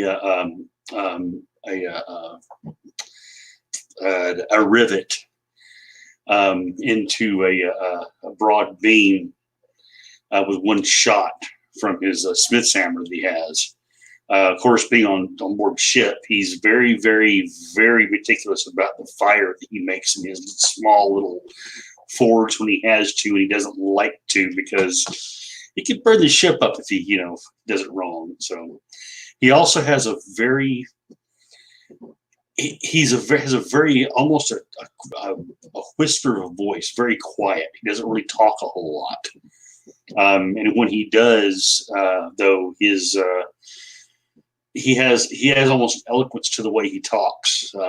He actually is. For an Arborean, he's pretty.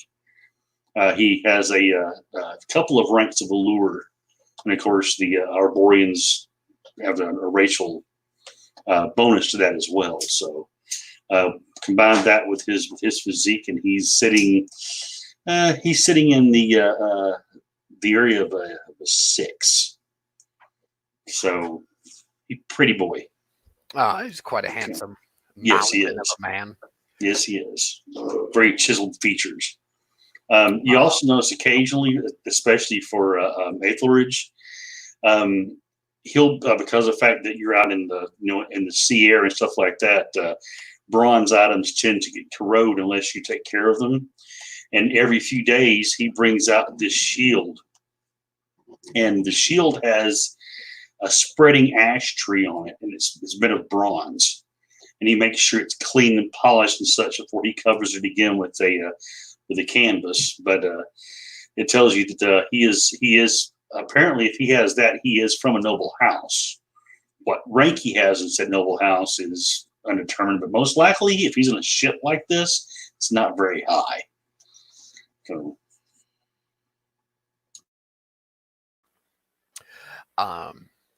Fey houses tend not to have a stigma with illegitimate born heirs and or family members, but being as he is a sailor on a ship, he may or may not have been cast off or banished for whatever reason. Nobles tend to be more so married to their lands than able to be traveling abroad. Over the next, we'll say, 2 months' time, what have you guys been doing in the, I suppose, the wake of Hannah's death? Well, Silas took some time off, or time out to mourn.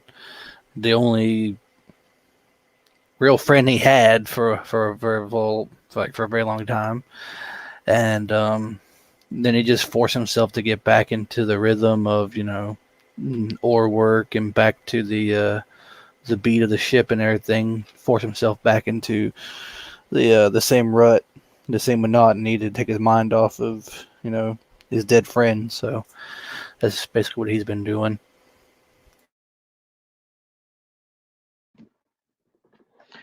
Aethelridge has, I think he's done a little bit of work with making sure he's properly prepared that might go south again. He's got a small stockpile of bandages and ointments and such that he can use at need. And I think he's done a lot of preparing to write kind of an epic poem about Hana and Hana's death in the way that Arborians do. And he hasn't done any actual writing on it. He's still kind of mulling through the way that some of the verses are going to flow together and trying to figure out a good way to put the quirks of Hana into the work without kind of losing that grand epic poem kind of feel. So that's pretty good. I like that. You will have to reveal that in character, maybe in a couple sessions, maybe. If it comes up and we need a damn poem, John. What I suppose how actually here. How long has Garanus been sailing with Grimnir and the rest of the Dawnthorn in cycles, we'll say? I would say at least 2, maybe 3. He hasn't been with him for an extended long period of time. He actually hooked up with him in Felport probably a cycle and a half before this game started, basically. Okay. But he tends to keep to himself. Generally, he'll socialize and such, and he'll occasionally have a bit of ale. But he's a bit odd in the fact that most Arborians are heavy drinkers, and he tends to not drink as much as the others do. So interesting. Okay, he's a quiet Arborian. That's like a unicorn. Oh yeah. So now, so you guys fall back into the monotony of sailing, your daily jobs, the merrymaking and the songs and the socializing when your shift is done, so the night crew can take over for you. As stated previously, you actually have a group of nocturnal individuals, dusk fair folk, that actually stay up and oar all night, and they look out, they navigate, all that sort of thing, while you guys are long sleeping. There's about a dozen of them, which is the minimum crew that you need to actually get the ship actually moving. So coupled with the fact that Zakiti, the pilot of this ship, uses whatever sorcery that she can when she is able to get you on the safest route possible over the great wide sea here. You guys are very much trying to keep to the shallows, and you really no more than maybe like 4 days from shore in any shape and or form here. You don't island hop nearly as much as you probably as other smaller ships would. The Dawnthorn is designed for mid to long range jumps from continent to continent, and she keeps her weight down so she actually can travel faster across the waves.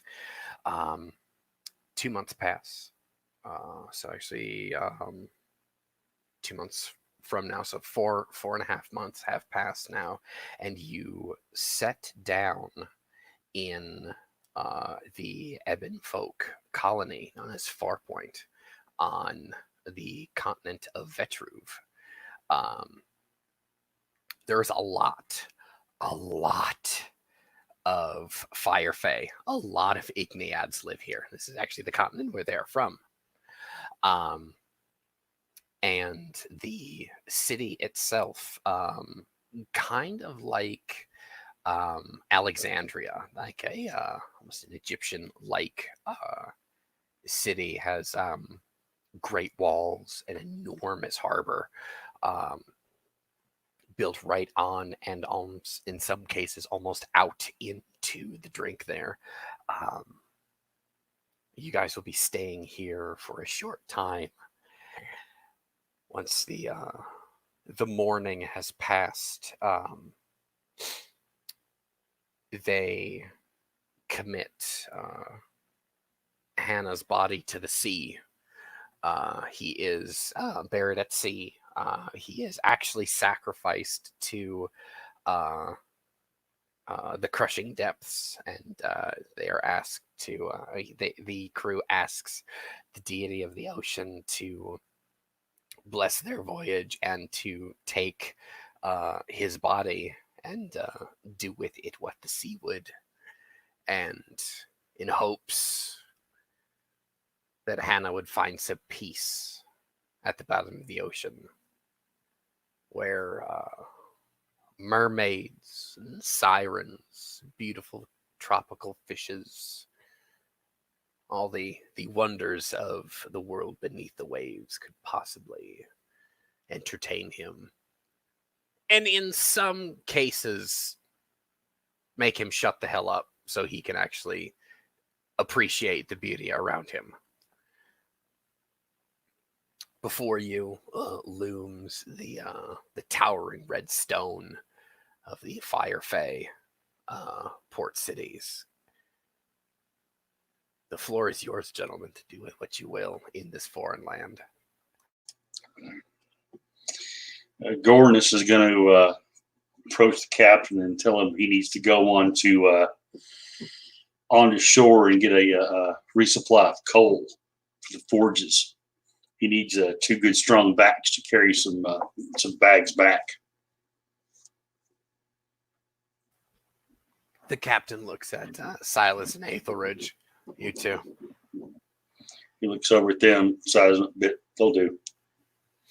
He motions with his head toward the gangwalk and heads that way. And what's the last time that Garanus was here? Probably the last time the ship was here. So long time ago.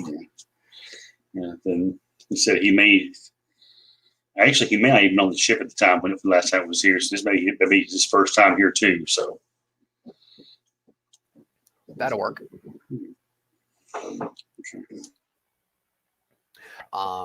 There is plenty in the way of merchants, and you can certainly buy coal here. A few large bags. I don't know, Keith. Do you want 50-pound sacks of coal? Yes. Yeah. All right. We need to have plenty of coal on board in case these guys break their blades or whatever they do to them when they're trying to abuse them and not do their work properly.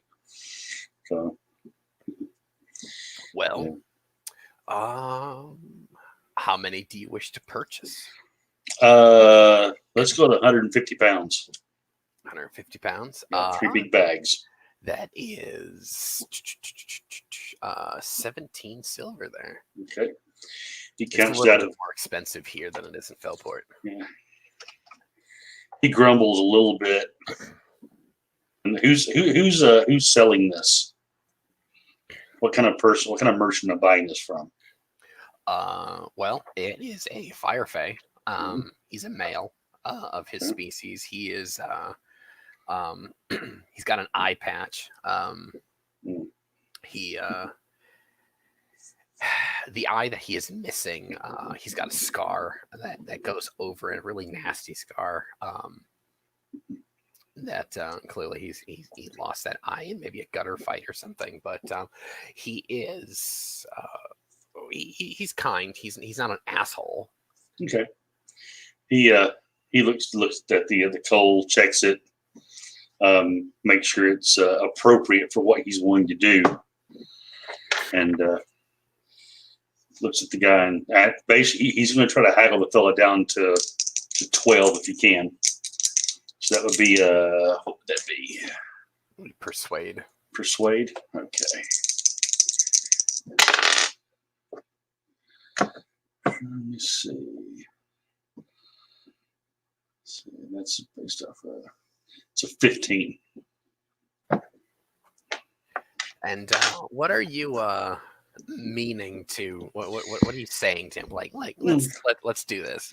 Okay. Well, he says the quotes the price of 17 silver. He picks up one of the coal pieces, looks at it, sniffs it, breaks a piece off, feels the grip with his fingers. He says, "I don't know if this is necessarily the highest grade coal you can have here. I can, go down the road and get the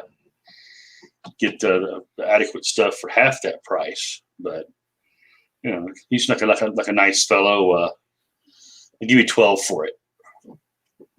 If you went down the road,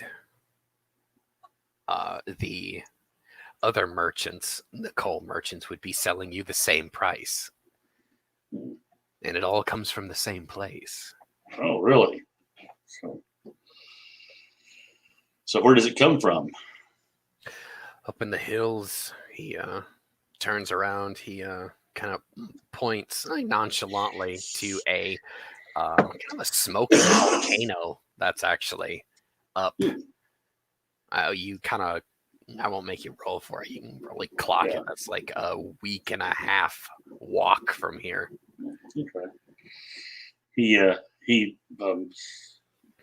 Is this actually really decently? I mean, grade coal? Is it going to work good for me, or is it going to burn smoky, or is it going to burn clean, or based off what we looked at, or should I do a blacksmithing roll for that?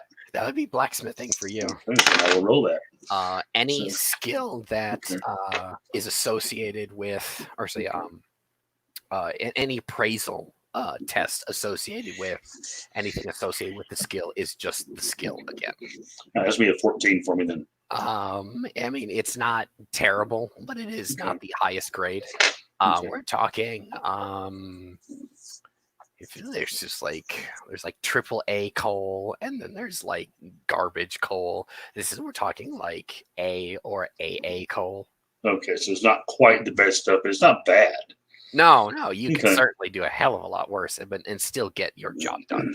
Okay. He thinks to himself for a moment, and he says, "If I go back to my captain, having spent that much of our silver for this, he, I don't know, he may gripe at me.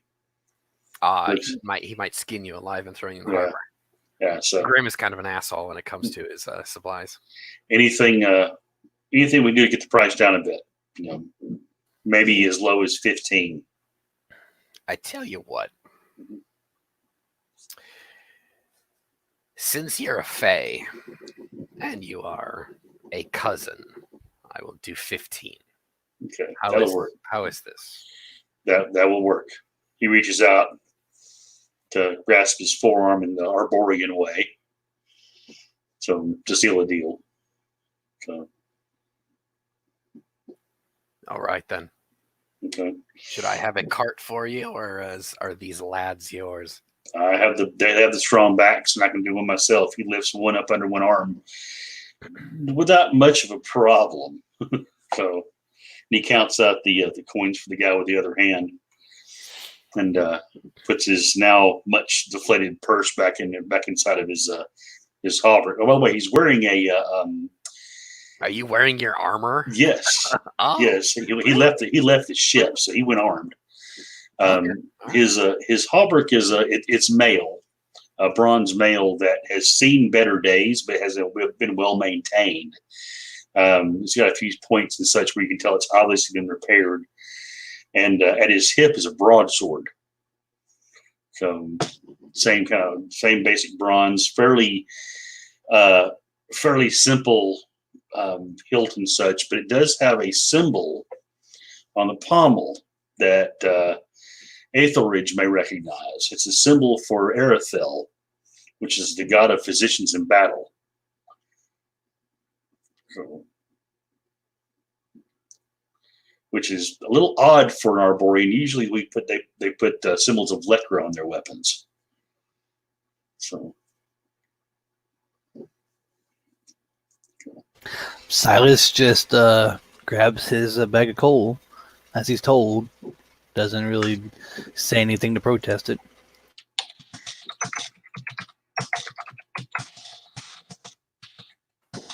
All right. I'm gonna need an athletics test from Silas. You're significantly smaller than You the dirty others. bastard. I knew you were going to fucking do it.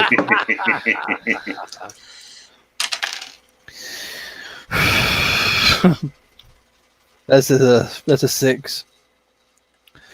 Yeah. Oh, God. Hernia. Pop something. We hear a crunch. Silas falls over. Aethelridge will probably put down his bag of coal and see if Silas is okay. I'm Are fine. you okay, Grant? Are you? I'm fine. I can't, if I can't lift it, I'll drag the damn thing. it's okay. That's okay. Gorinus reaches over, picks the bag up, and throws it over his other shoulder and says, "Just watch our backs." He confidently starts walking away. Okay. Silas just, kind of, show you his back a little bit. He's like pop and all that, and like kind of, rubs the wound that he had those months back from the skeleton. He's got a nice scar there where he got a gash with that dagger and saber and pink scar. Yeah, and it's starting to flare up. So he's kind of like he's like an old man now. He's like, oh fuck. Oh, that looks great. Yeah, that's gonna smart. The coal merchant kind of looks at this. He kind of glances over as you are rubbing this scar. He says, "Oh, I hope you can instill the sympathy of many of the temple whores in this city with such a war wound there. But don't nurse it. They tend to look down on such fragility." I need no sympathy. If I want a whore, I have other means than sympathy. All right. Fair enough. Safe travels and warm winds to you, gentlemen. And he kind of gives you a short bow and goes back into his shop. It is blisteringly hot here at like 97 degrees with a it's a poor excuse for a wind. It really is. Yeah, Silas wouldn't have his cloak on. He wouldn't even have like undershirts or anything. He would just have his horrible. He's wearing a leather harness. Yeah, it's just his leather armor, like his makeshift like animal hide leather that's there. He's wearing as little layers as possible, but still have enough to have some protection, in battle. But he's basically stripped naked almost, like underneath, like he's free balling. How is Aethelridge doing with the tropical arid heat here? I know he is born in cold, wet climates. This is quite literally a stark contrast to what he's used to. Yeah, he's probably gonna follow the same kind of protocol that Gorna says. He's like, yeah, I've been too many places. I've raided too many locations to not be expecting trouble around every corner. So, yeah, he's gonna wear his hauberk, and he's probably got his backpack on. So he's got his axe kind of slung over his backpack because it is mostly a friendly city in his eyes, or they wouldn't have stopped here. But Yeah, he's armed and armored, so. Is he wearing his cloak? No, I don't think so. I don't think he would be wearing anything like that. All right. I mean, if you guys are going to be wearing cloaks or anything more than light armor at this point, you're going to be taking a grade of exhaustion for every 4 hours you guys are out in the sun. So I would suggest, as your narrator, you guys hightail it back to the boat and stay out of the sun. Oh yeah, yeah. I'm gonna suggest the guys, let's go back and drop this stuff off, and then afterwards, if you fellas want to go out and explore, I've got a few more things to do, and I'll be willing to help and watch your back as well, since you've done this for me. Aetherridge would agree with that, but would suggest to Silas that if there's anything he wanted to do, maybe make it towards evening when the temperature is not quite so hot. Yeah, Silas is used to heat, but he's used to the humid heat, like the swamp heat, not this in your face fucking just, hot heat, But did we get paid as it's 4 months? Because I still have like 1 silver in my bag. I'm getting there, but yes. Okay, because so I mean, he doesn't disagree with Aetherridge. Yeah, we should wait until nighttime, but at the same time, his little pathetic 1 silver in his coin purse is just like, what are we gonna do? And I'm like, I don't know, coin.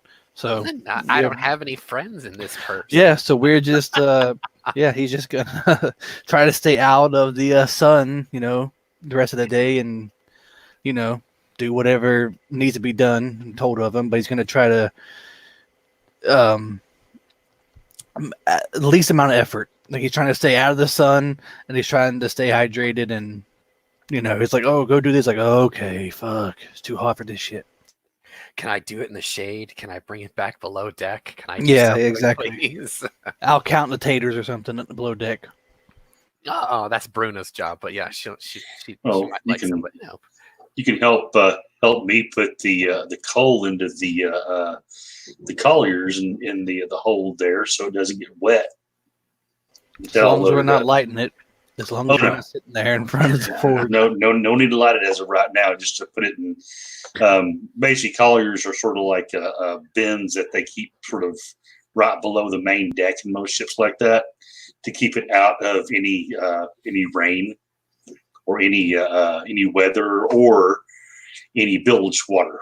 So you want to keep it as dry as you can. So all right, yeah, Silas will just help you do that. Then that's out of the heat. So. But because your narrator's a bastard, you guys are going to get jumped on your way back to the ship.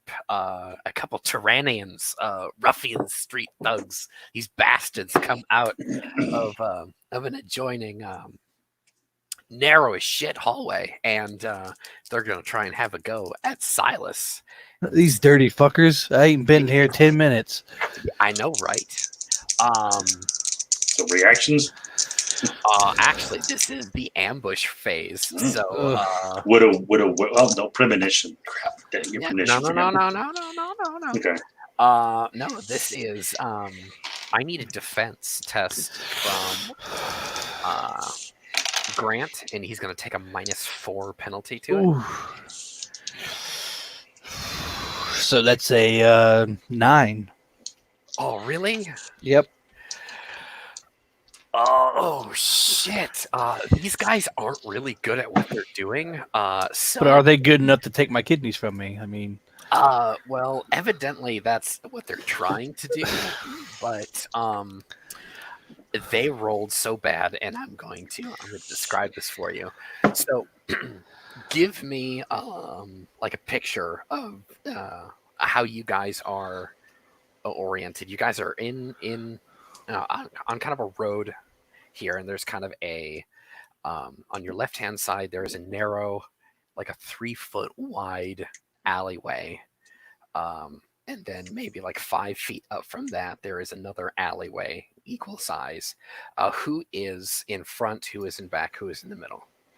I'm guessing Goranis is in the front, then Aetheridge, and then Silas, and Silas wasn't carrying no coal. Probably, yeah. Okay. Yeah, it makes sense to me. And who is carrying 2 bags of coal then? That would be me. Okay, how are you carrying them? One over each shoulder. Oh shit! So your midsection is wide the fuck open. Yeah, they can tickle him right in the belly button. Oh, sweet, awesome. So what's gonna happen? Silas gets attacked out from one of the racist bastards. The back alley. Yeah, I know. They fucking hate Italians, motherfuckers. But his copper knife gets lodged in maybe some like a bit of the metal hardware of your leather hauberk, and maybe like one of the metal rings or something. There you go. That touches the harness or something. You just get stuck in there. It gets stuck in one of there, and the thing fucking breaks. Holy shit! Talk about poor craftsmanship. Holy fuck! I know it's poor Tyrannian smithy, man. Just they suck. So you get like tackled, and you take minimum damage, which is just 1 point of damage. Like you get cut open on like the kidney side. And Aetheridge is going to be attacked from the right. Oh shit! This is actually gonna. Oh my! This might hurt. Ah! Stop rolling 8s. Oh shit! You actually, if you want to, you can stop rolling. I didn't get a critical failure, but I didn't do very well. I got a 5. Oh, did you? Oh my god. I got an even 40. Oh, Jesus Christ. So, all right. Oh, okay. I think he hits him. You know, just an educated guess. So. I think he might. It was close, but yeah, I think he gets it. It was. Ooh, that's kind of smart. All right, now we're gonna go for reactions here. Go for it. Here we go. 12 here.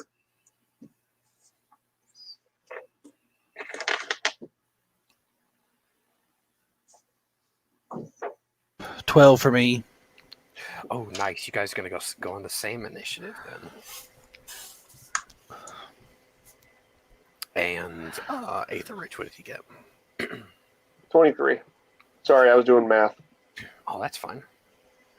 Oh wait, when he stabbed me and it did 1 damage, did my armor? I have 1 armor suppressed. Did it suppress that, or did it go through? It'll in this case it'll go through it. Okay, that's what I thought. Damage. Okay. I was just making sure. But speaking of, you didn't tell me how much damage Aetheridge took from that attack. I am rolling that right now. You shouldn't have said nothing. He might have forgot that he even rolled damage Grant. Or nothing. Shut up. That is a whopping 14 points of damage right there. A bronze saber just comes out of a shadow, and he's gonna slash into the meat of say your right arm there. And Aetheridge is the first one that is up. Please get us the fuck out of here, or save us, because this might get bad fast. Yeah, that saber attack really hurt, so I think that's gonna piss Aetheridge off pretty bad. So he's going to drop the bag and swing. Get him.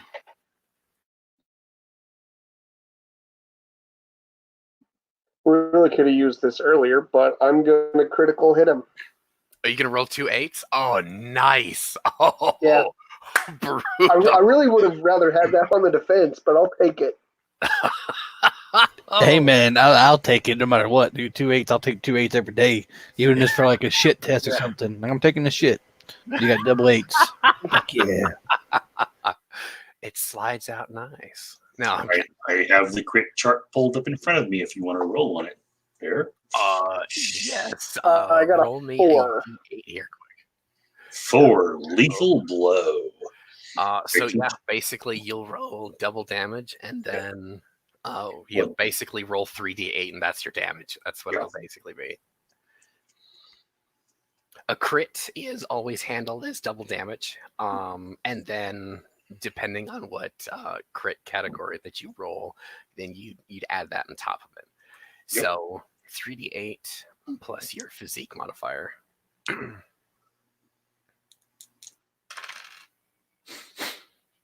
And does the physique get doubled as well, or just added on top? Just once. Okay. 13. Oh my. Yeah, you destroy him. He's done. He is gone. Being as that is a lethal blow, you manhandle him in the most grim way possible. Describe that for us, please. Yeah, so Aethelridge is gonna he drops the coal, grabs his axe, and when he swings, he goes right for like that junction between the neck and the shoulder, and you hear this loud snap of the axe just cleaving through the collarbone, and you've got this gaping like flap of flesh that's just hanging open, and it's just blood spurts out from cutting the carotid artery, and just brutal, nasty spray of flesh and bone and blood. Amazing. Oh, great. Yeah, so he's done. I can actually make a morale test for his companion there. Oh shit. And he fails. He shits himself and decides to run the fuck away like the coward that he is. If he can. Yeah, if he can. Silas is the one closest to him, so if you wanna So yeah, no, he's not gonna shank me and run, so I'm gonna try to put one between his ribs. I'm gonna try to shank him. So let's see if I can shank him. Get him. Not looking good. Oh. That's a 10 on the first attack. That gets through. He rolled a big old 5. See, I'm trying to kill all of you, but my dice are like, so you guys are awesome. We're gonna roll low and garbage. That's a 14 on the second attack. And that's another big old 5. I got double 8s. Oh, fuck you. Double 8s. Double 8s. Oh, Fuck yeah. Oh my god. So just roll for the crit. It's roll 2. A 2. Oh my god. So yeah, you cut his throat. Oh shit, excuse me. Oh my god. So it's double damage plus right here, hang on. Oh shit. Yeah, double damage, man. What'd you get? So each one of my attacks hit him, and the last one was double damage. Right. I'm pretty sure he's dead. I might roll shit. I might roll number 1. Hey, man. Hey. Let's okay. So the first attack was a 10 damage. All right. Second is 4 damage. Oh shit. All right. The last one, 3 damage, so double would be like 6. And your physique modifier on top of these? 2. So 2, and 2. Total, that's sitting like close to like 28, 29 vitality damage. Yeah, roundabout there. He's not dead. He's all right. He's all right. He's fine. He'll walk back to work tomorrow. Yeah, no, this is a scratch. This is a scratch. No, he's dead. You can describe for us and how you butcher him in the most grim. All right. So he shits himself, and as the feces runs down his legs, and he kind of slips on it as he starts to run, He turns around and he stops suddenly as blood spurts out of his mouth, as both of my guitars are underneath his rib cage and have pierced both of his lungs. Before he knows what's going on, he gazes down, and as he does, I will twist one, pull it out slowly, and just readjust it a little bit and slowly shove it into his heart. And I will stare him in the eye as just the blood just pumps out. It just spews out of his heart, dripping down all of his clothes and everything. And I will look into his eyes as the last spark of life fades from him. And then I will slowly lower him to the ground and begin carving his heart out and taking it. There's a lad. I love that. That is grim. When was the last time that Silas took a human life? Before he got on the boat. He's taken many a skeleton life, but it has been months and months and months since he has felt the warm lifeblood ooze over him, besides his own. So he's reveling in this. You guys are close to one cycle since the adventure began. A cycle is 16 months long. So Gornis looks on at this whole display of removing the heart from the victim, tilts his head a little bit. He says, "Is that custom of your people?" No. It is for the goddess. I would just take it and just plop it into a sack on my side, just plop it in there. There you go. So at this bloodbath that you guys have wrought, there are peasants and commoners that they scream and run the fuck away. Self-defense, stand your ground. Yeah, Aethelridge is going to grab that freaking saber, or whatever it was that hit him, and kind of wrap it back to where his axe normally is, and he's just going to be like, all right, give me another one. I need another saber.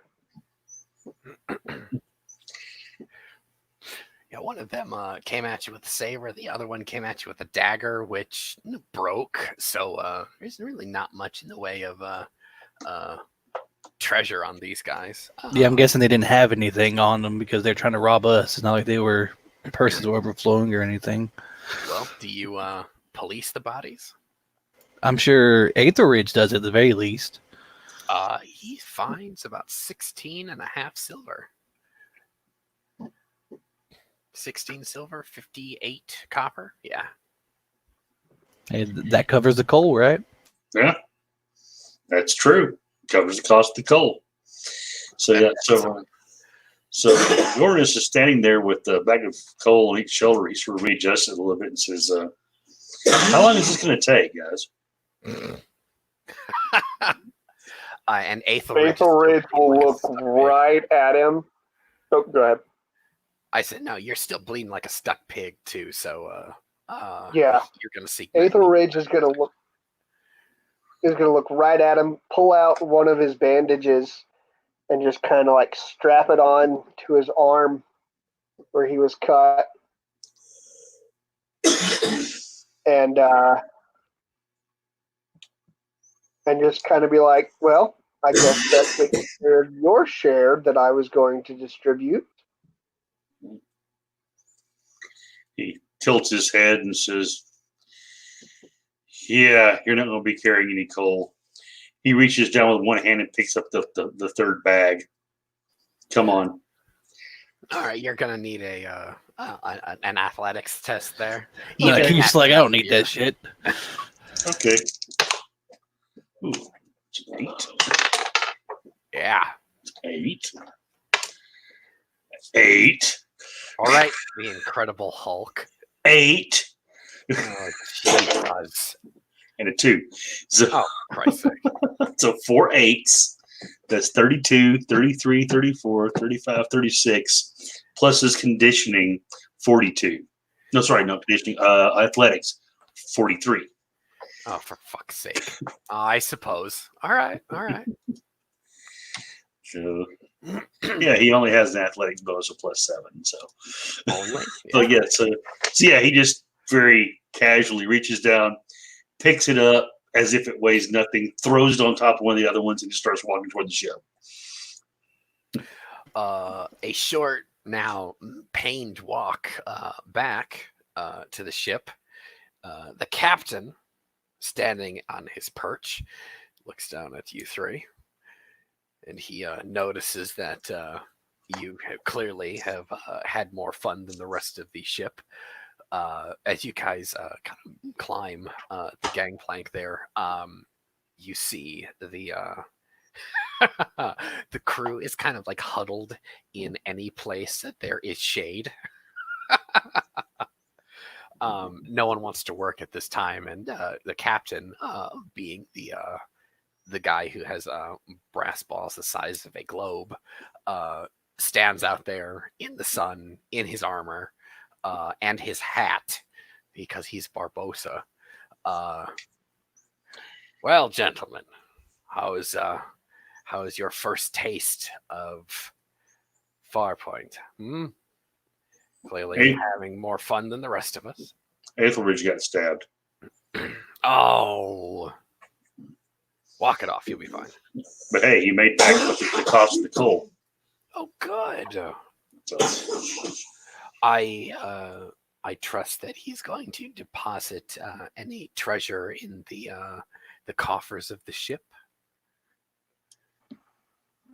Ethelridge would just kind of slowly turn his head and will say, I will deposit the cost of the bandage that I got from the ship's stores. Yes. He just kind of, That will be enough for now. We'll be staying here for at least a few days unless trouble finds us and we have to put out to the ocean.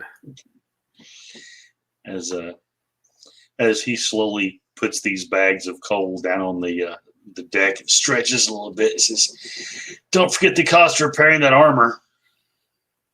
And looks at Ethelridge with a little bit of a wry smile. I offered you payment at the time, and you turned it down.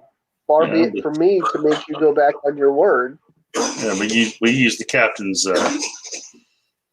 equipment, the captain's ship, and such. I mean, he deserves compensation and such, since we all help each other as a crew. What we take in, we share out. I didn't notice anyone other than Silas helping out there, so you're right. I will share it evenly with those who have helped me survive this latest encounter. Okay, excellent. So I guess you want us to deposit you somewhere out in the middle of the ocean there. See, we helped you survive the trip across. I have worked my way across the ocean as I agreed to do. I think that perhaps all of that smoke from the coal is affecting you. Good, Gornas. Perhaps you should get out of the sun. He rolls his shoulders again a little bit, after carrying that there. He's like, a little burn there. And he looks at you, and he sort of had an amused look before until now. Now his eyes get a little hard. He says, "Are you calling me addled boy?"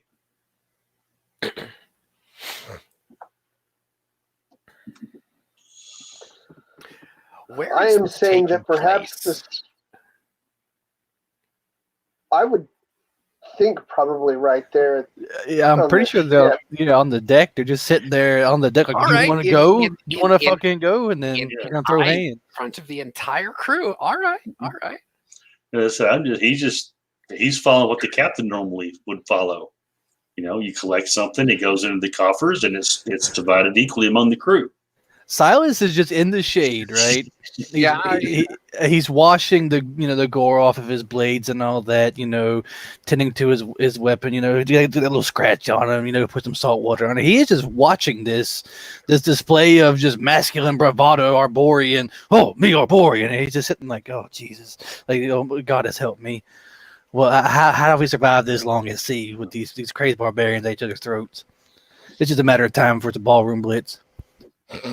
It's probably the heat too, because we got direct sunlight. We're filling our oats because hey, we're all being fed right now. That's right, photosynthesis. It's like the Gone Super Saiyan, like overflowing with testosterone and shit, dude.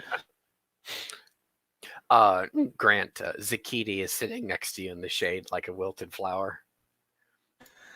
Normally I keep my distance, but I'm so engrossed at what's going on here. I didn't even notice her until now, and I'm kind of like, great. I'm just sweating, heaving, nasty, got gore all over me and all that. I'm sitting next to, the flower of the sea, and I'm like, oh great, this is the last thing I need. Not the captain's gonna be on my ass for not, doing protocol and being, nice to Zakiti. I'm like, fuck it, it's too hot for this shit. So I'm not even gonna worry about it. It's like she's sitting there dying, I'm dying. We're like, whatever, we'll just watch the show and die in the heat together. All right. Yeah, she which as this is going on, she kind of just looks at you, and she kind of like panting there in the heat, and she kind of like fans you with her little paper fan. I'll just offer her some water, I guess, like in a water skin, and I'm just gonna sit back and watch what's gonna unfold. Have a nice show. All right, she'll take a swig and just kind of like lean against the side of the ship because it's cold right there on her face. But well, yeah, back to the rest of you. Okay, go for it. The captain is not amused by this.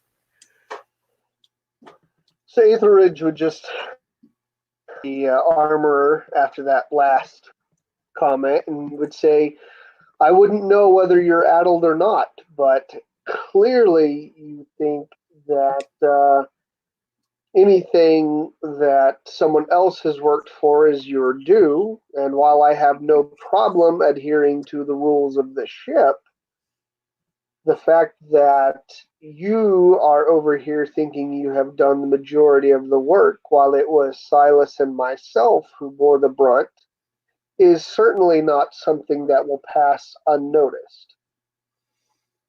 I did carry all the coal back by myself after that. So, and I make no claim to your coal. It's not my coal, it's ship's coal. That's the point. We share alike so we all may survive and keep us all, fed, keep our ship shape, and all of our equipment in proper working order. That's why. I see. It is not that you are addled, it is just that you are too old to listen well. As I said, I will give the proper due and follow the ship rules.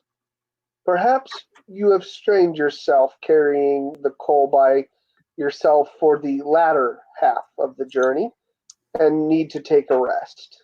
And I think at that point, Ethelridge is just going to turn his back on the man and walk away. Uranus, see his temper rising, but then he looks over at the captain, and he says, looks at him. Captain just puts his hand up to silence you. That's all he does. Yeah, he just nods. And he turns and picks the bags of coal up and heads down to stow them. I think right here we'll go ahead and call for soliloquies here. We'll have well, top to bottom for me is John, Keith, and Grant. So, John, if you would like to give us a soliloquy before you got to head out. I know you got to head out soon. Yeah, Ethelridge is, I don't know, he was kind of looking for a little bit of a fight there, but he definitely wanted to be the one who did not throw that first punch. He's over here going, nah, let the other guy get in trouble for it. And especially since he was recently wounded, he's going, no, I want it to be, I'm not going to pick a fight with somebody that's basically my size or a little bigger and unhurt. So, he's gonna let the other guy start it with the captain and the whole crew right there. Let the other guy catch the flack for it. And basically, what he's gonna do is he's just gonna go down. What his thoughts are: go down to his bunk area, drop his stuff off, and then go to the first mate to drop the money off. But he wasn't gonna let the armorer basically go, well, I deserve, equal credit, because in his eyes, the armorer basically didn't do anything. So, yeah. All right. Keith, what do we have from Garanus here? So Garanus goes down and he's pouring the coal into the coffers and such, sort of bit of a smile on his face. It's been a while since the young Arborian has bowed up to him like that, and the feeling of the sap running through his veins, getting a bit hot, was a good pleasure. And the young lad, he carried himself well and didn't back down. And obviously there wasn't going to be a fight, because it would be dishonorable for him to do so with him being injured like that. But he puts the coal back into the coffers and such, then returns the rest of the money that he had taken for the supplies back to the mate. And he's thinking this young fellow might have a chance to be something great at some point. He's got spirit, and that's good. The question is that spirit going to lead him down another dark alley somewhere into a fight that he can't win, or is he going to fit into the crew? Well, he's done well so far, but the other little fellow there, he's spunky, but he's a little worrying. I mean, there are things that Arborians do in war. They take ears, they take heads, and things like that. He's never actually seen one actually take the time to cut someone's heart out after he's killed them so viciously. And he might actually have the spirit of an Arborian buried in that little frame himself.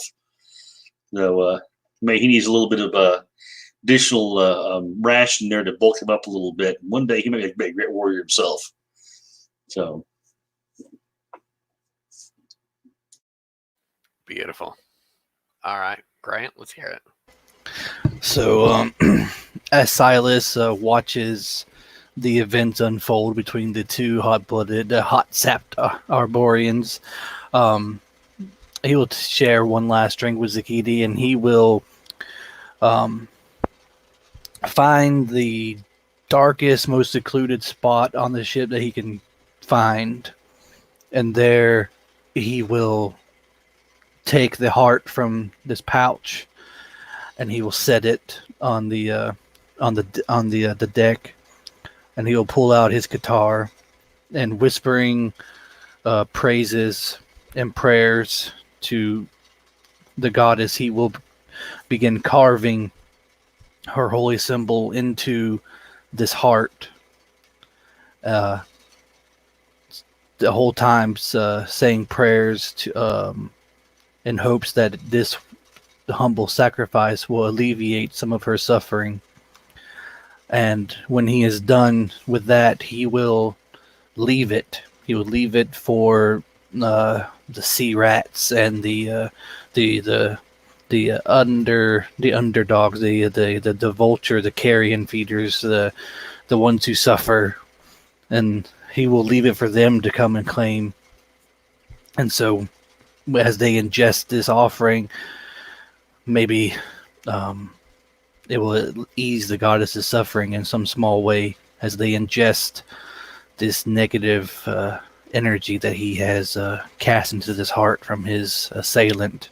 And hopefully this blood sacrifice can ease her suffering, even just a small bit. And as he does this, he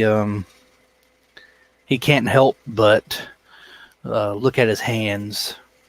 Even though he had washed them, they're still tinted red from the blood that has still stained them. It has been many, many, many months since they've had blood on them, and the rush and the arousal that he's felt that he hasn't felt since before he got on the ship is coming back to him, and it's almost like a drug.